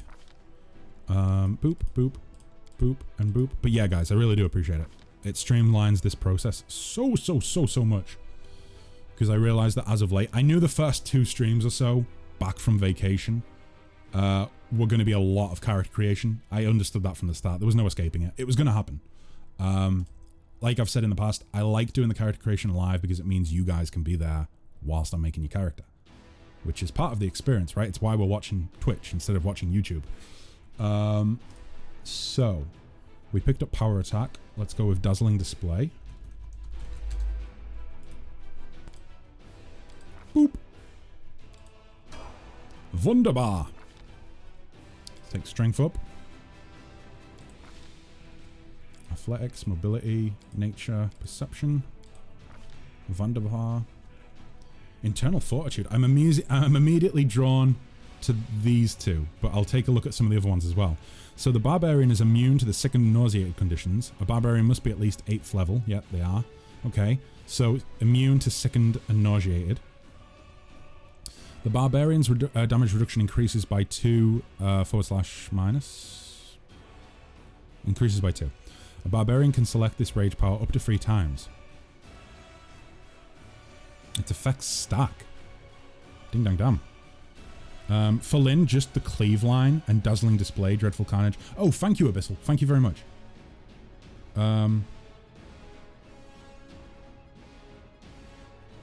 It's great, so we can help if the person is there too. Yeah, that's what I was thinking. It just means that I can get immediate feedback and I don't make mistakes that you guys maybe wouldn't be happy about. When in the guard stance, the Barbarian gains an additional +4 dodge bonus to AC. Oh, that are made to confirm critical hits. So basically, more resistance to critical hits. Increased damage reduction. Again, his role is to take aggro and tank them, while DPS can kill all of them. Right. What do you think? Increased damage reduction, which is increasing the damage reduction. Or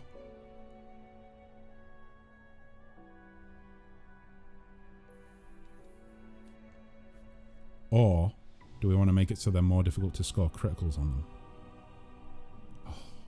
I mean, we're going to be able to take 1. Protect Vitals, I know crits are rare, but they happen. They do happen, and they are kind of devastating even to a tank when they do happen. Especially like, there were moments where we were fighting the Durachni in the green gates. There was moments where we were in combat with the Durachni, and the Durachni seemed to be landing criticals every couple of rounds, and it was doing like 34 damage at a time, which was kind of not very nice. It wasn't very nice, okay? Protect Vitals. Boom. Okay, last level, I believe. Boop, boop, boop, and boop.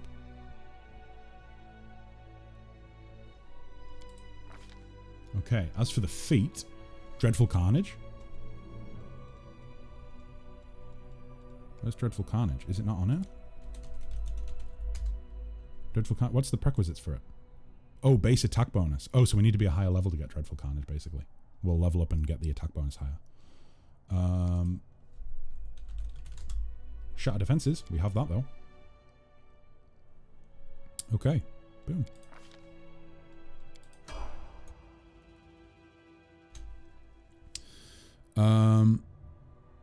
If he gets stabbed in the liver, he'll be down like how the lady punched my liver. Protective Look Hex helps with that if you have a Shaman or a Witch. I do have a Shaman or a Witch. Ding dang dong. Actually, I think we have a couple at this point, right? 2 or 3? 2 or 3, because obviously we have... Yeah, we'll have 2 or 3 at this point. Like, Mythic. Okay, we're going for a big old tanky boy, right? So...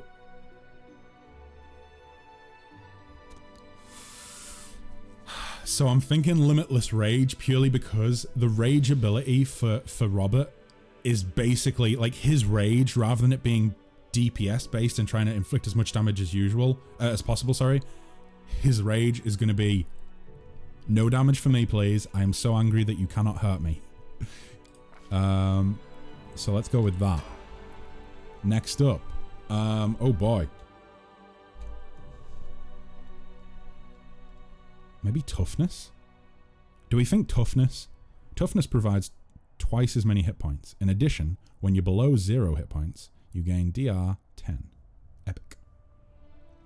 I think toughness. I think mythic toughness. The shaman and witch hexes stack, so if they boost if they both cast on one character, the enemies have to roll 3 times per attack and take the worst roll. Holy fucking shit! Really? The hexes stack? What do you guys think? Which one?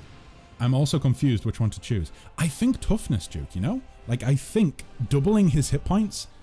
How many hit points does he have at the minute? Let's take a look. Duke's current hit points, 167 hit points. So he'll have over 300 hit points, no? Or am I incorrect?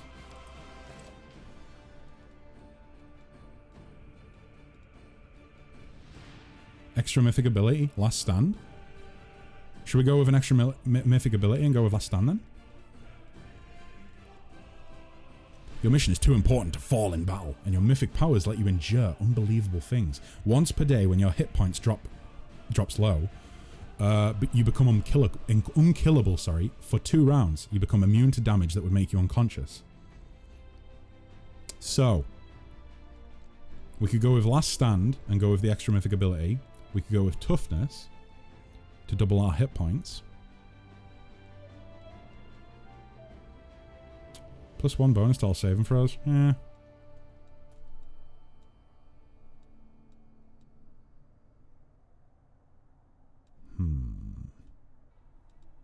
Last stand. Let's do it. Last stand it is. I think the mythic abilities are like, fair enough, I can get through the main bit of character leveling easily enough, but mythic abilities, they feel special, you know? Well, I mean, they are special. They are special. So, I do like to take my time with them. Last stand. Boom. Now, what do we take now? At any time you become paralyzed, you become staggered instead. If you become nauseated, you become sickened, and if you become shaken instead, and you become shaken instead of frightened. What else could we go with? I'm just trying to make a big old tank.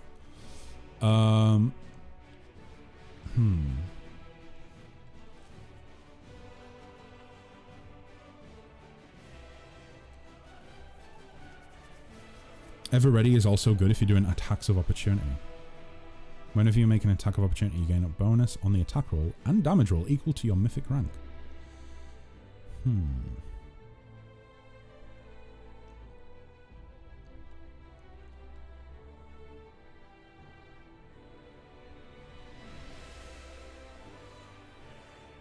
No.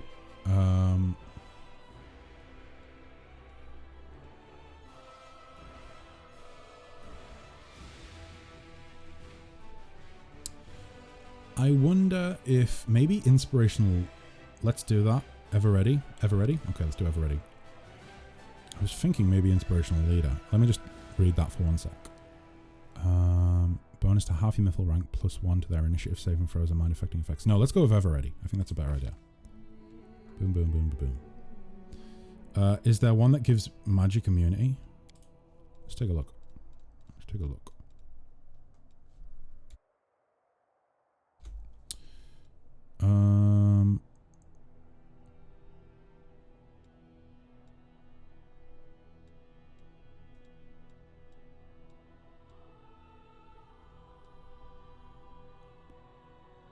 Magical immunity. Magic nullification. Your mythic powers can negate any magic around you. Activating this ability grants you magic immunity and dispels any spell effect on you. Magic nullification. Strips all your buffs though as well. Oh, probably wouldn't be worth it then, right? Just Ever Ready, I think. Whenever you make an attack of opportunity, you gain a bonus on the attack roll and damage roll equal to your mythic rank. Yeah, let's go with Ever Ready. Bing, bang, bong, boom. Right. Okay. Alfred! Hello! Greetings, sir! Welcome!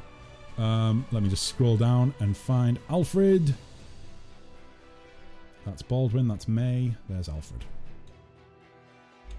Right, so we're gonna go first 5 levels in Knife Master and then all in Assassin. We have 7 points, so we are spoiled for choice with what we want to pick. Honestly, I'm considering... yeah, no, let's go with Persuasion. I was going to say, like, maybe let's not go with Persuasion because Flanders has plus 18 already. But no, let's go with Persuasion.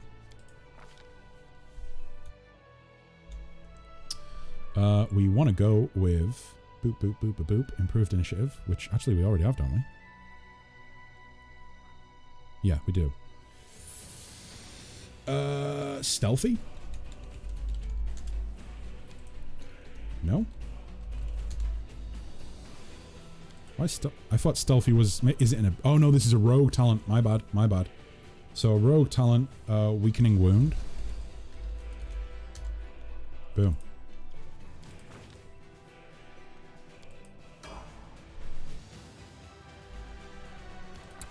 Level 3. Oh, we've actually got enough to put into everything now. Wonderful. Right. Level 3. The feat will be stealthy, I think. Boom. So, a 2 bonus on mobility and stealth checks if you have 10 or more ranks in one of these skills. Finesse training. Let me see. Is that listed here?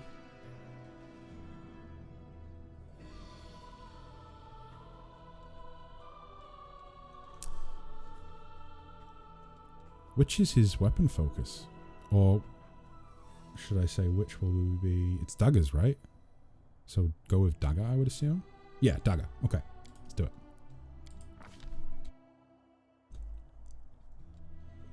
Finesse training with the dagger.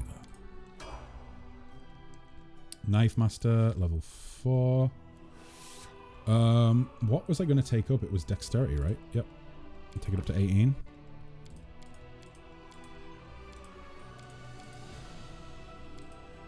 No? Wait, what? It's Assassin? It says first 5 levels in Knife Master, then all in Assassin? That's what it says on the Discord. You want me to go Assassin instead at this level? So do, what, 3 levels in Rogue and then go all in Assassin? Oh. What, keep going... Right, so I'll keep going Knife Master for now to level 5 and then go to Assassin? Just let me know. If I need to change it, then I'll change it. Let me see. Stealthy followed by Outflank. Why is Outflank not coming up? Oh, because it's a rogue talent. Again. I am a dum-dum. Crippling Strike. Oh, oopsie-daisy. Keep going, that's fine. I think you can't go Assassin yet. Okay. Oh, wait, why can't we get Advanced Talents? Oh, that's wrong. Wait, what? How do we get Advanced Talents? Does that just come at like, a certain level?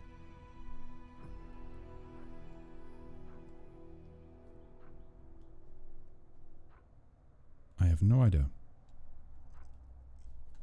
No idea. Either way. So if we can't take that, let's go with... let me see. Did we take Evasion? We did, didn't we? Because we automatically get it. Yeah. So Weakening Wound, we took that. We've got Evasion. We've got Focus on the Dagger, I believe. Let's just go with Weapon Focus. Yeah, Weapon Focus Dagger. Improve.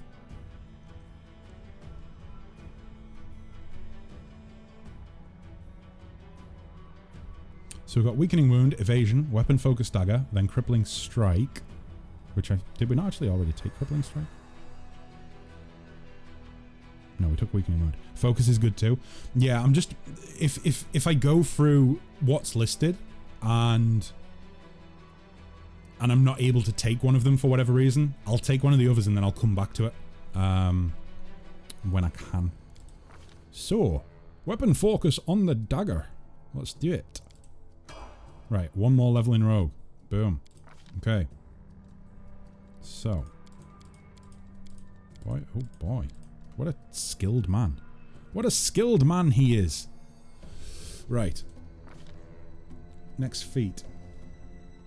So, the last one I took was stealthy. So, I want to take outflank. Nope. Still can't take that because of the base attack bonus. Okay.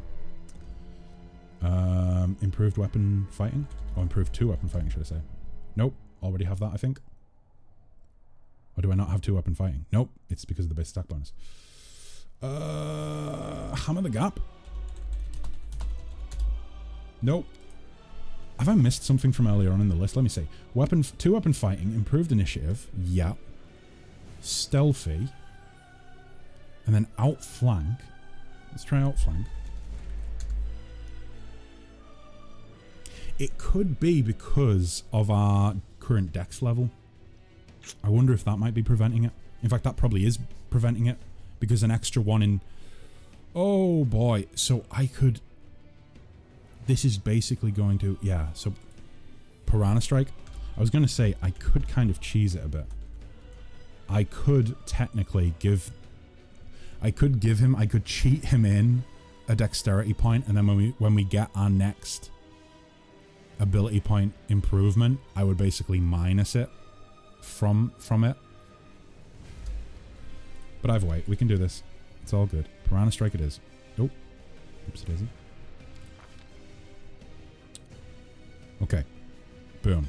So, that is 5th level. Cheating is good. Cheating is the best. Why? If you can cheat, why wouldn't you? Assassin. Boom. I love this music so much. Gets me pumped every time I hear it. So, boop, boop, boop, boop, boop. Oh wait, not as many. Tell you what then. Let's stick to the focuses, which would be persuasion. Feels like I'm wearing nothing at all. Nothing at all. Nothing at all.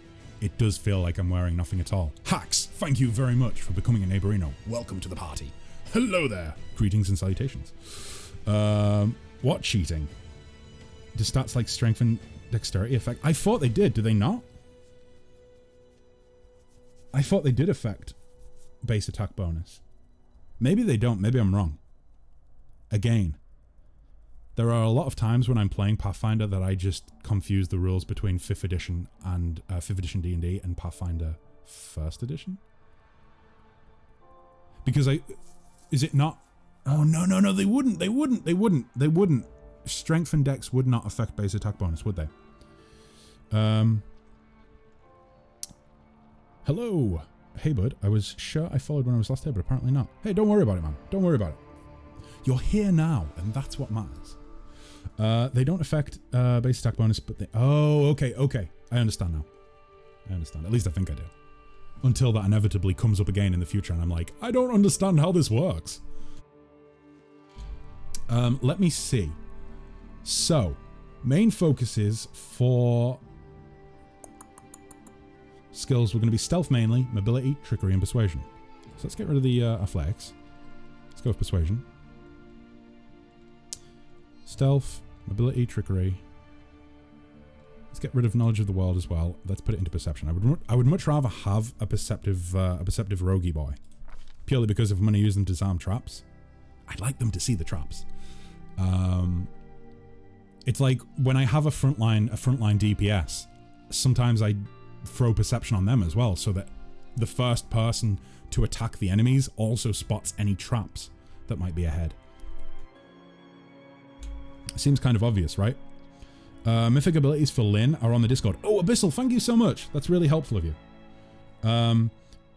So BAB gives extra attacks per round. Strength and dex modify to hit and damage, but they won't give more attacks. Thank you, Fisherton, for explaining that. So they give extra attacks... that gives extra attacks per round. Strength and dex won't affect that at all. This just makes me look forward for Baldur's Gate 3 coming out even more. Playing a game where I actually have a better grasp of the rules would be most fun. Okay, so that's that. First level of Assassin. Assassino! Nope, we don't want to go rogue. That was a misclick. By which I mean I didn't click. Okay, so mobility, trickery, stealth, perception, and persuasion. Oh, and let's go with knowledge of the world as well. Why not? Once you get to +6 BAB, you get another attack at +1. Oh, wow, really? Huh. You get another attack at +1. Ding dang dam. Ding dang dam. Yeah, like, I've got to be honest, a lot of the rules around extra attacks and even base attack bonus, a lot of that stuff is totally lost on me. Like, I just I don't know, I'm sure it's in the tutorials. I probably just didn't pay attention. But then again, I don't know if people would want to watch someone learn the game, like reading tutorials wise. Why do that when I have all of these wonderful people in chat to keep me on the straight and narrow?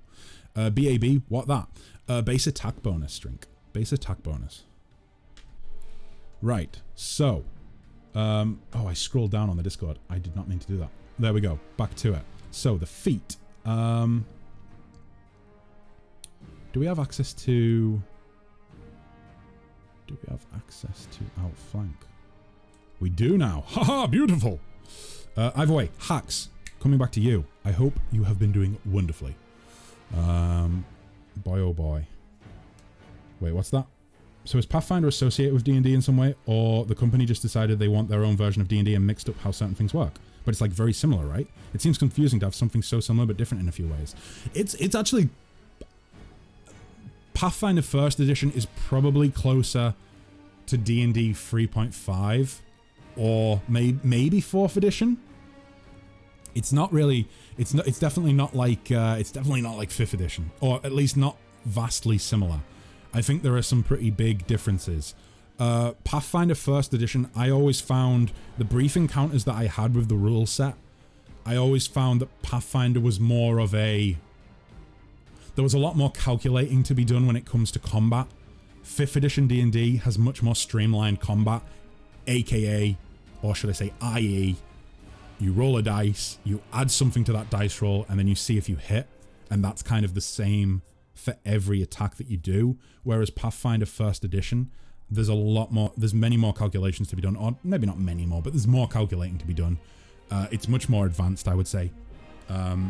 So yeah, if you're into games that make you use your noggin at all times, Pathfinder 1st edition is for you. Apparently 2nd edition is pretty damn good as well. Apparently 2nd edition might topple 5th edition D&D. However, to be honest, with how popular D&D's became, I don't think it's going to get toppled. I think most people just go to... I think a lot of people that are getting into D&D these days, rather than looking for a good tabletop game, they're looking... they're just diving into something that they've seen people play.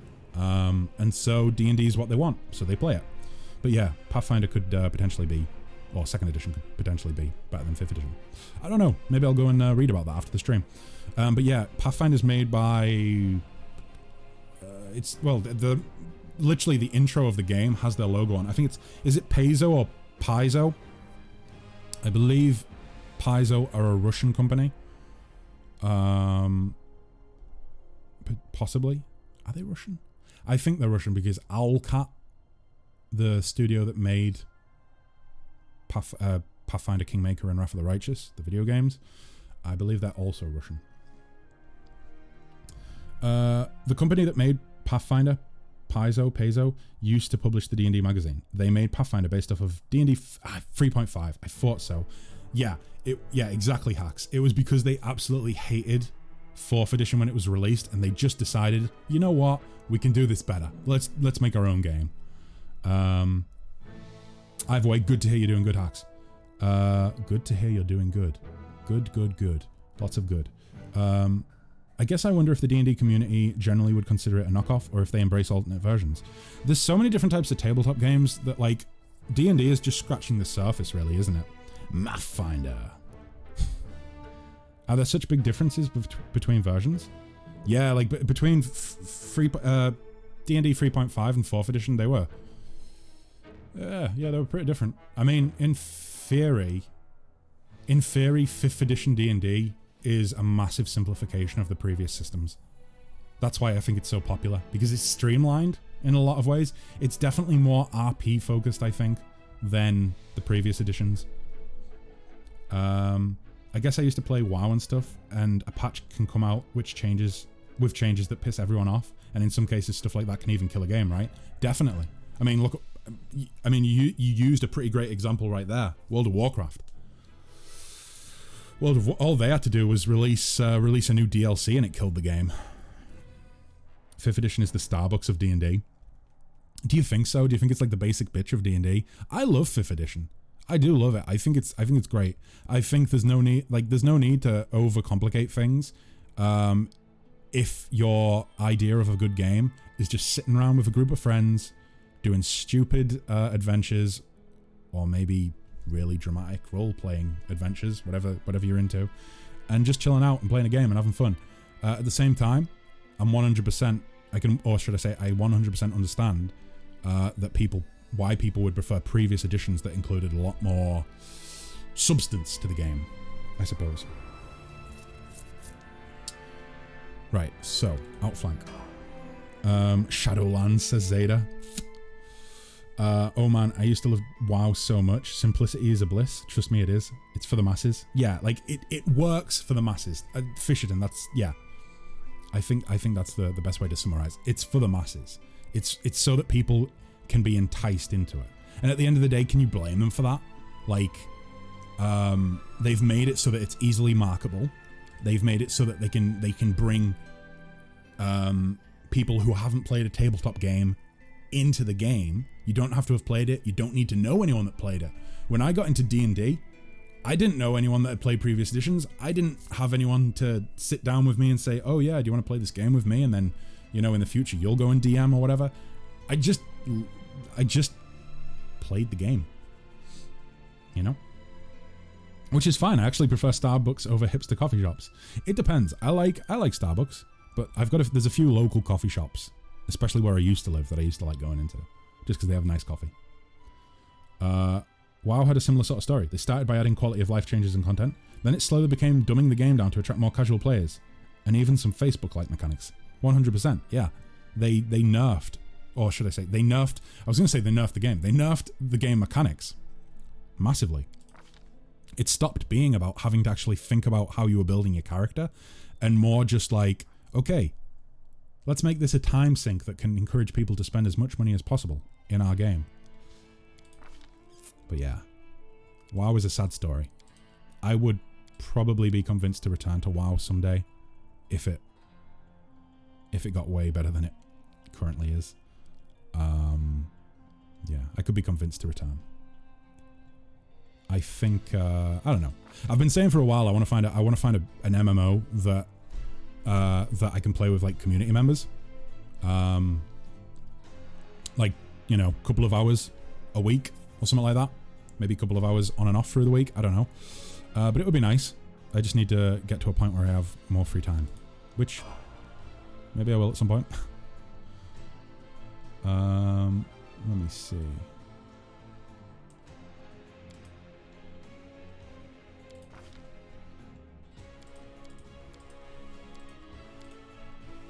Let's go with knowledge of the world. That's for the feat. Improve 2-weapon fighting? Yes, please. Beautiful. Okay. Mythic abilities.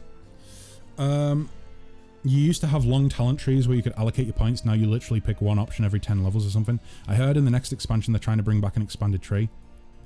Yeah, like there used to be an actual... it was... The best example that I can think of off the top of my head in another video game would probably be like, I don't know, maybe like Dragon Age Origins. That was pretty good for like leveling trees and like abilities and stuff like that.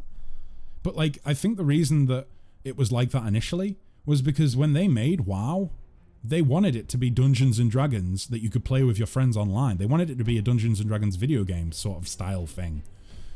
So I think that's why it changed, because they suddenly thought, you know what, let's dumb it down. Let's change it from what it is. I prefer Costa. They're a big chain, but they have more of a hipster coffee shop vibe. Pathfinder is pretty good though. Gives me Baldur's Gate vibes. Yeah, Hacks, I'm with you there. It does give me, it gives me like the OG Baldur's Gate 1 and 2, and all the associated DLCs, obviously. I might play through those on stream at some point, because that would be a real... I do not remember anything from those. I played them when I was a kid. I played them when I was young. So I have basically no memory. But yeah, I do get the sort of vibe, same vibe from it. Like, especially when you play real time with pause. Baldur's Gate is great. I'm really looking forward to the third one coming out. It's gonna be a long big old wait for the release of Baldur's Gate 3. Honestly, I don't mind. As long as it's good, I don't care. I can wait for video games. As long as they're good. I'm sick of us ending up with rushed video games that haven't had the time and care put into them, that end up just being absolute dog shit as a result of rushed timescales. Do I need to bring up Cyberpunk? Like, need I say any more? I mind. Hurry the fuck up, Larian. Me want to play. No, that is the total wrong opinion, Selby. No. Baldur's Gate 3 is going to be huge. Wouldn't be surprised if it's over 100 hours plus. Oh, Hacks, 100%. I'm thinking at least 120. Like maybe 120 hours. Maybe even close to maybe even close to, like, if you're going to be a completionist, maybe 200 plus hours potentially. I don't know. It could be. It's going to be a big one. I'm excited. I think that's going to be probably the next enormous playthrough that I do when it comes out, which will be next year at this point. Cyberpunk. Oh, jeez. Cyberpunk. And now they're trying to fix it. And how many years has it been? 2 years since release? 3 years since release? And they're trying to fix it now. Right, so I'm thinking for Alfred, because I don't think there's mythic abilities included. Or maybe there is. Let me take a look.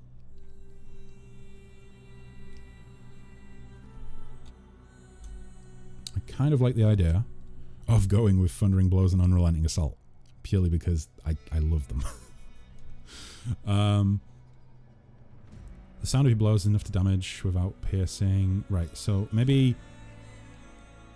every turn, as long as you make one melee attack, you think, oh, Ever Ready? Right, I'll take Ever Ready first. Let's go with Ever Ready. Boom, boom, boom. Right. Drink. Since you have a pretty good idea of what you want, how about let me know if there's anything specifically. Maybe 2-weapon fighting mythic? I don't know.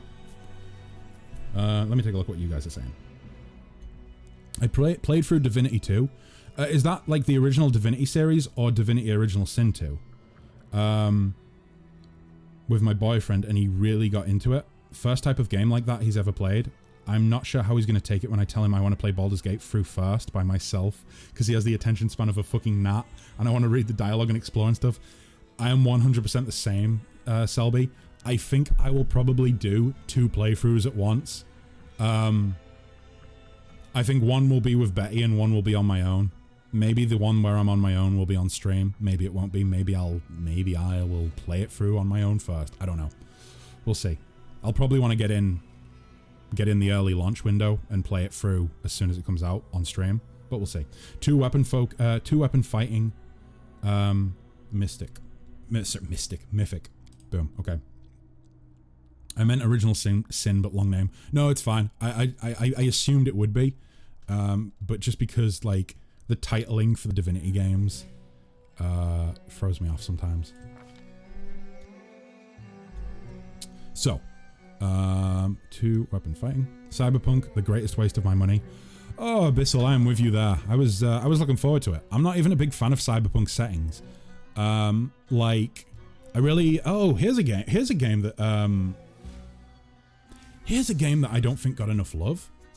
You guys remember Shadowrun? Did any of you play that? Any of the Shadowrun games? I think there was Shadowrun, Returns. There was Shadowrun. Oh god, what were the next two called? I can't remember what the next two were called. I still remember Druid's face when I played it. She was like, I told you so, dum-dum. Sounds like every reaction everyone ever has to anything I do, ever. Let's see. Next is Always a Chance. Boom. Thank you very much.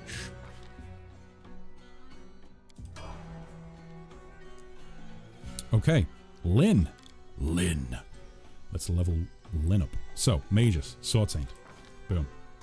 Wait, it is definitely just Sword Saint, right? I don't think Lyn's a multi-class. If she is, it would be roundabout now that we would be splitting off, I think. I need to scroll up a good old long way for Lyn. Lyn is an OG. Where's Lyn? Lyn, where are you? There you are. So, Chaotic Good, Gozra. Nothing much. Cleave will do. Ray of Frost. Yeah, so very snow and frost themed spells. Mythic abilities, obviously you've posted those. Let's have a look. Let's have a look through. Bear with me one sec, guys. Hopefully you have daggers with you. Oh, I should definitely have some daggers. I hope so anyways. If I don't, I'll go visit one of the vendors.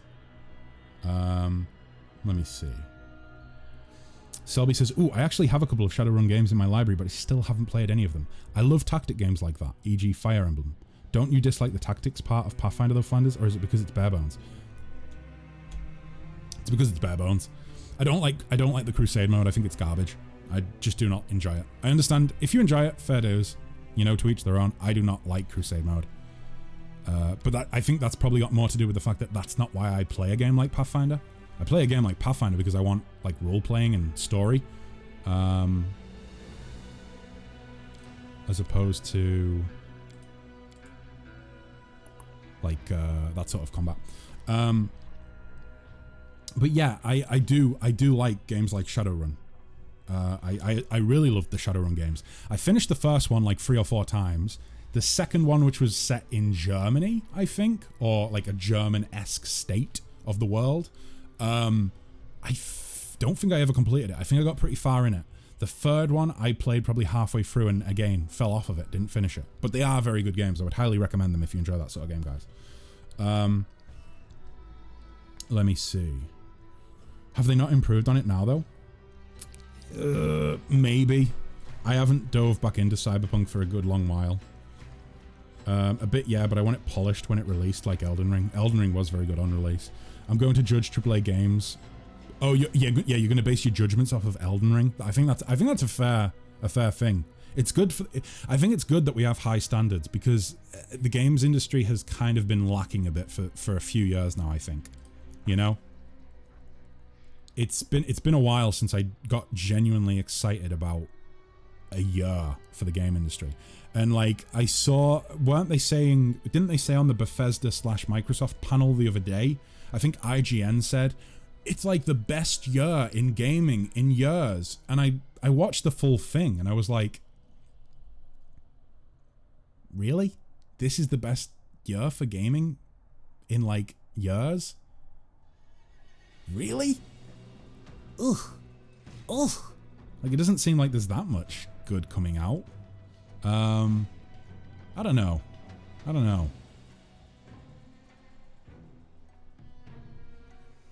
Cleave line. Let's do it. Oh. Cleave line? Wait. Cleave line. Do you mean Great Cleave?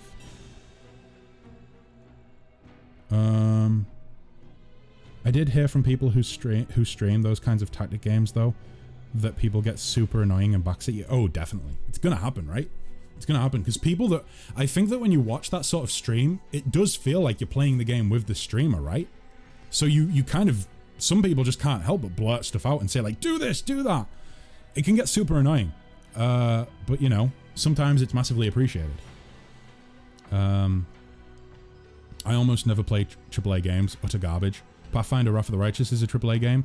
Is it a AAA game? Because I tend to think of Owlcat as being a little indie dev, to be honest with you. Like, I know obviously they've got this, you know, the next game's going to be massive, I think. But like, I think the next game is going to be like their step into AAA titles, right? I don't think this is a AAA game at all. I mean, AAA is based off of the whole idea of AAA is based off of the funding that would go into it, right? From the company. And if I'm not mistaken, both Pathfinder games have been crowdfunded. So I think that totally scraps the idea of AAA. But then on top of that, Pathfinder Kingmaker, didn't they have like only 20 people that worked on the game? And then I think for Wrath of the Righteous it was like 100, no? Maybe less? Maybe I'm remembering wrong. Hey, at least you didn't have hope in Fallout 76? Like I did? Yeah, Fallout 76 was... I thought it was going to be good and that was kind of garbage as well. Why you have a multi-million budget and when your game is less fun than an indie-made game by one guy in his basement? Utterly disappointed in Fallout 76. Oh, up until cleave finish. Okay. Boom. Thank you, Abyssal. Thank you. You see the new Owlcat game. Yeah, it's Warhammer 40k. I don't know a lot about Warhammer, so I don't really know what to expect. I know a lot of people were pretty hyped about it. I don't know what to think because I just don't know anything about the franchise. It says it was a Kickstarter game too. No? I think it maybe was Kickstarter. I think it probably was Kickstarter. That's why I really don't think of Owlcat as being a AAA game creator. To be fair, the one guy in his basement can concentrate better on having fun. That's a very good point, Fisherton. That's a very good point. If you keep things small scale, you have much more quality control. Let me see.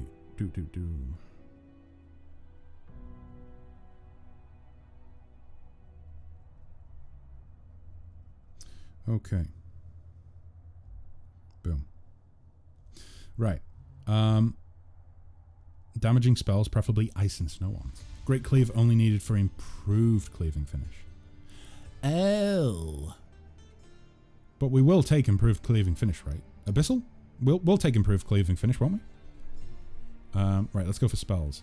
So ice and frost / snow spells. Ooh, my tinnitus is playing up. That is so annoying. That has literally never happened while I've been streaming before. Oh boy, I'm going to struggle to concentrate for a minute here. Oh, I need some loud music or something in my ear. Yeah, so for those of you who had no idea that this was a thing, I do have like tinnitus at times. There we go. I think it's sorted itself out. So I was thinking ice, snow, but also lightning. Hence, like, you know, storms. So maybe lightning bolt. And like with Lynn, we're going very much RP focused. Like it's about the character. We're going for spells that make sense for the character. Yes. Oh yes, I like that. Yeah, I kind of thought like storm-based spells, frost and ice. What else could we go with? Stinking Cloud? I don't really think that makes... Ray of Exhaustion. Haste. Force Punch. Maybe Dispel Magic. Oh, Invisibility? Was Invisibility on there? Oh yeah, it is. Let's go with it. Because she's a Reaper. Yeah. I mean, if you were gonna play the tabletop game and you were gonna try and like you cast invisibility and the DM says, okay, how does that work then? What does it look like? You could like, I know it seems weird to say what does invisibility look like, but you could do it. And you could say, you know, she's surrounded, like a storm fills the area, and you're unable. Her enemies are unable to see her. If you really wanted to RP it, I suppose. Right, Sword Saint again. We are gonna go with. I think we're gonna go with Dex, right?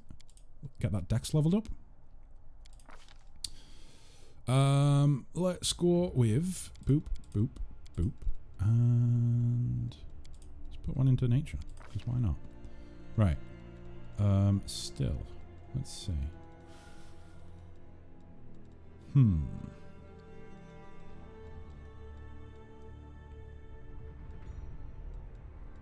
thinking Dispel Magic. What do you think, Abyssal? What do you think?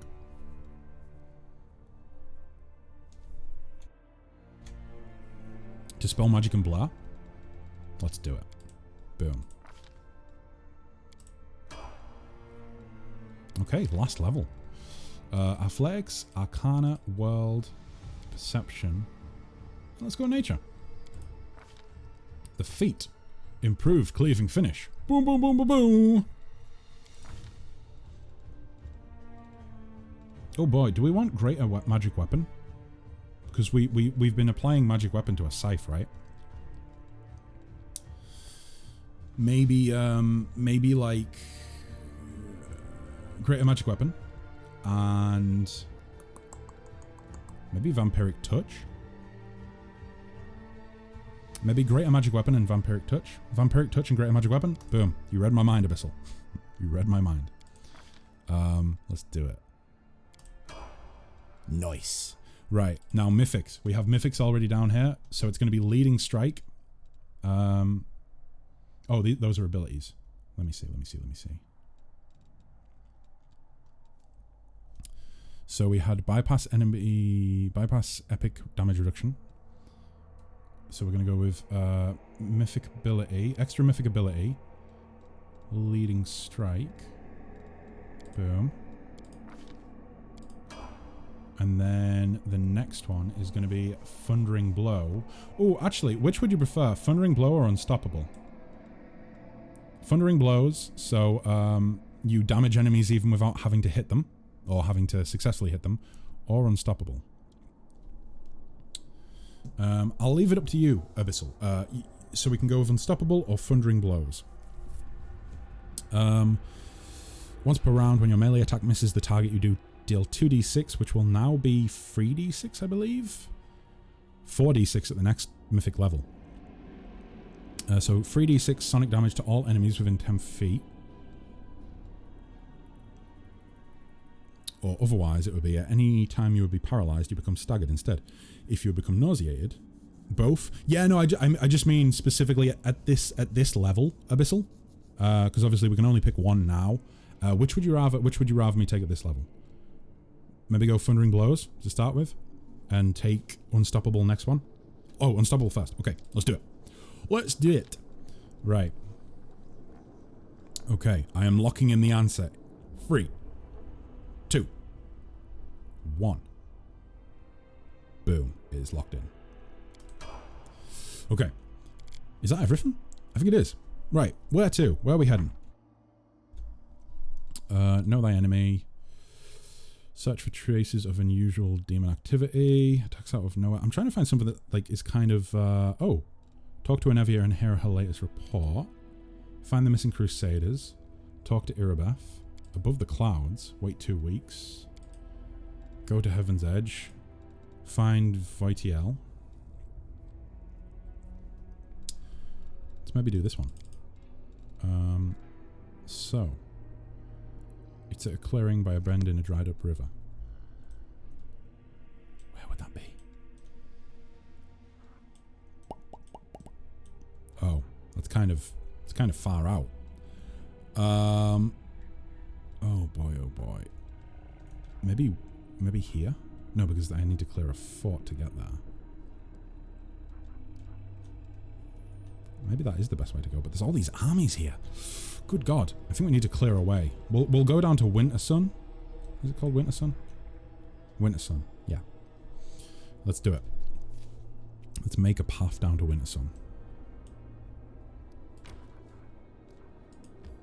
No. Not in there. Oh boy! Favorite part of the game. Coming up, guys.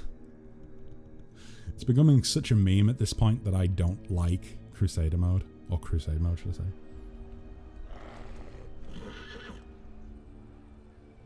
So.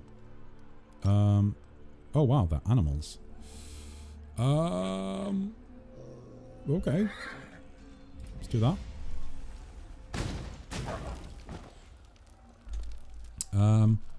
And then take you out. And you. And you again, because why not? Okay, boom, done. Oh boy. Okay.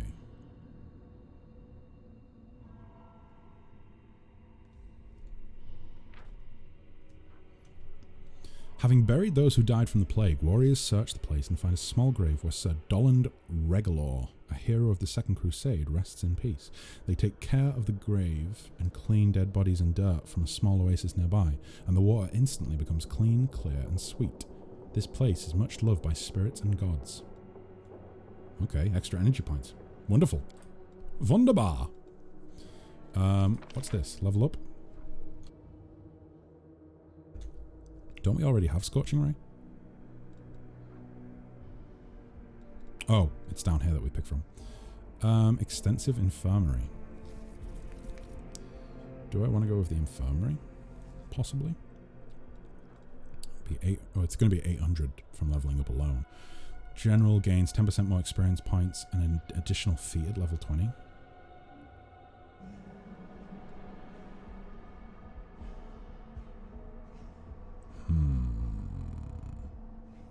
Maybe inspiration. Let's do it. Inspiration. Let's try and take this fort. And then we can follow the army down with the party. And go to Wintersun. See what's going on there. Oh, is that an ogre or a giant?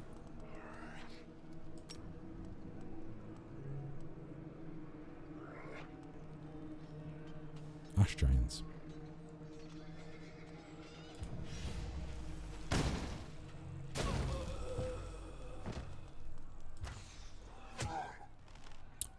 Okay. Come on, show us what you've got. That was not as bad as I thought it was going to be. Oh, we love it when we get an extra turn. Keep you guys back, I think.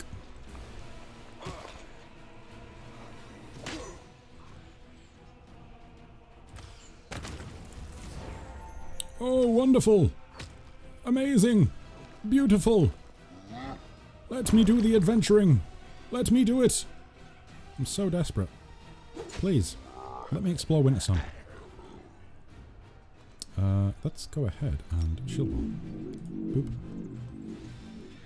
Can we do some boopity boop?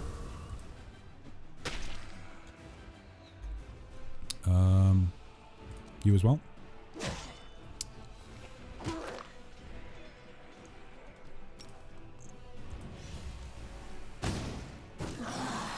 Okay, we're done. To Wintersun. Away! But first, a brief advert about Woljif. Woljif cleared his name and laid the Fiefling's accusations of betrayal to rest. And that's it. Okay.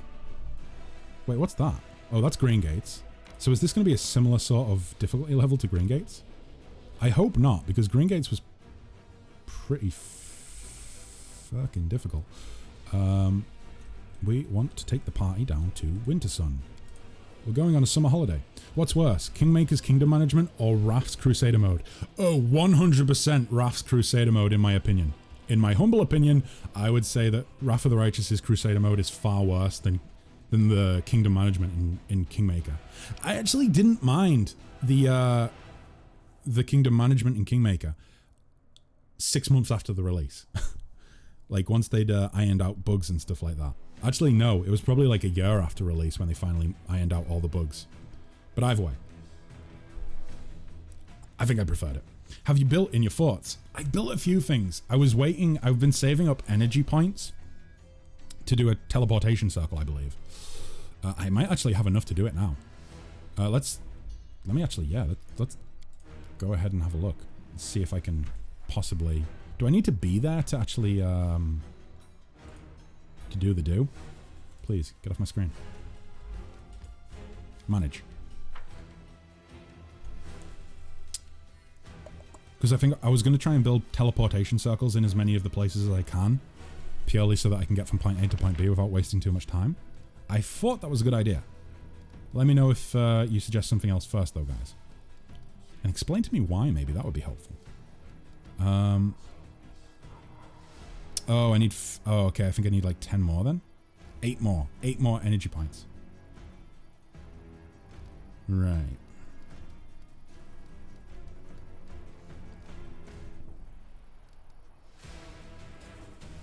But I think maybe what I will take the time to do is... We don't have a citadel already. Oh, wait. Is this? Yeah, this is.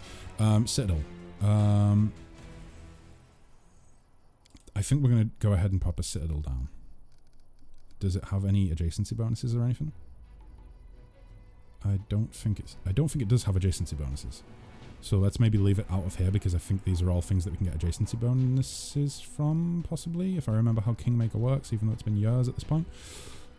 Let's go ahead and plop it down there.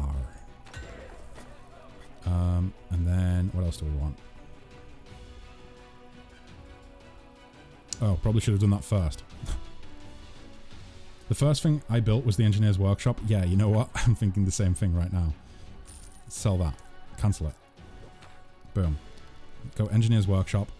And we'll put that down like there. Forts need to be upgraded before they can have a teleportation. So, oh, okay. Okay.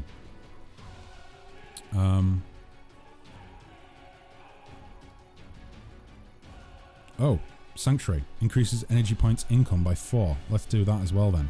Let's pop the Sanctuary down.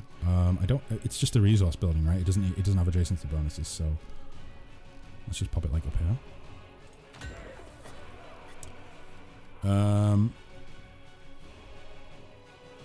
10% bonus to damage for all trainable units in adjoining buildings.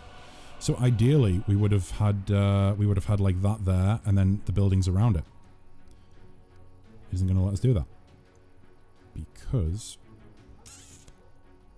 shit.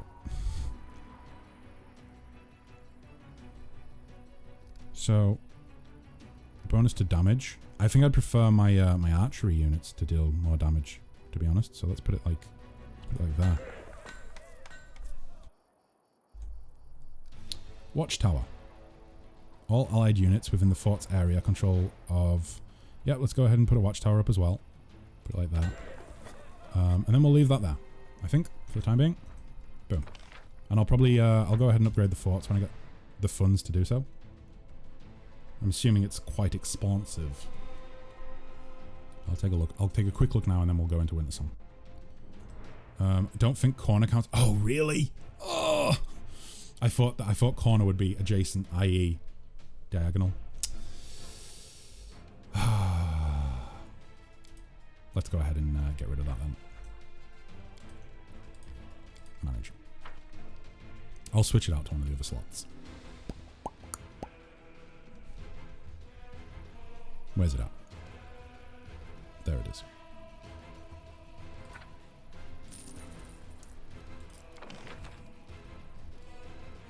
I probably don't have enough for it now, right?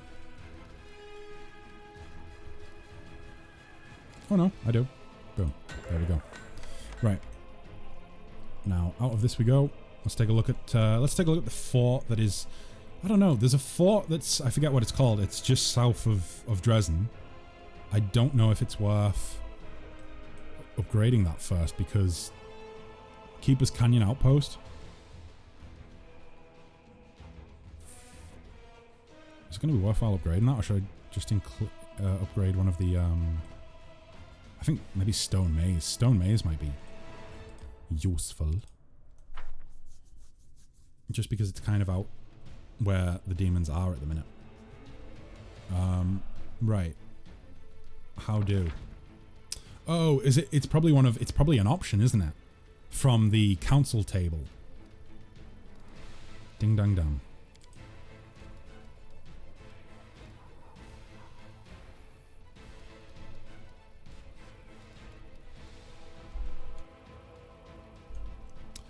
Lengthens supply routes and complicates logistics. Material points income by 3. Only one supply center can be built in each fort. Let's maybe do that first.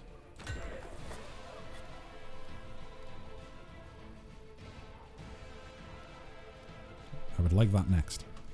Let's leave it there for now. To Wintersun we go! Okay. Do you want to enter this location? Yes, please. Oh. Looks like a tribal village with people on poles. Interesting.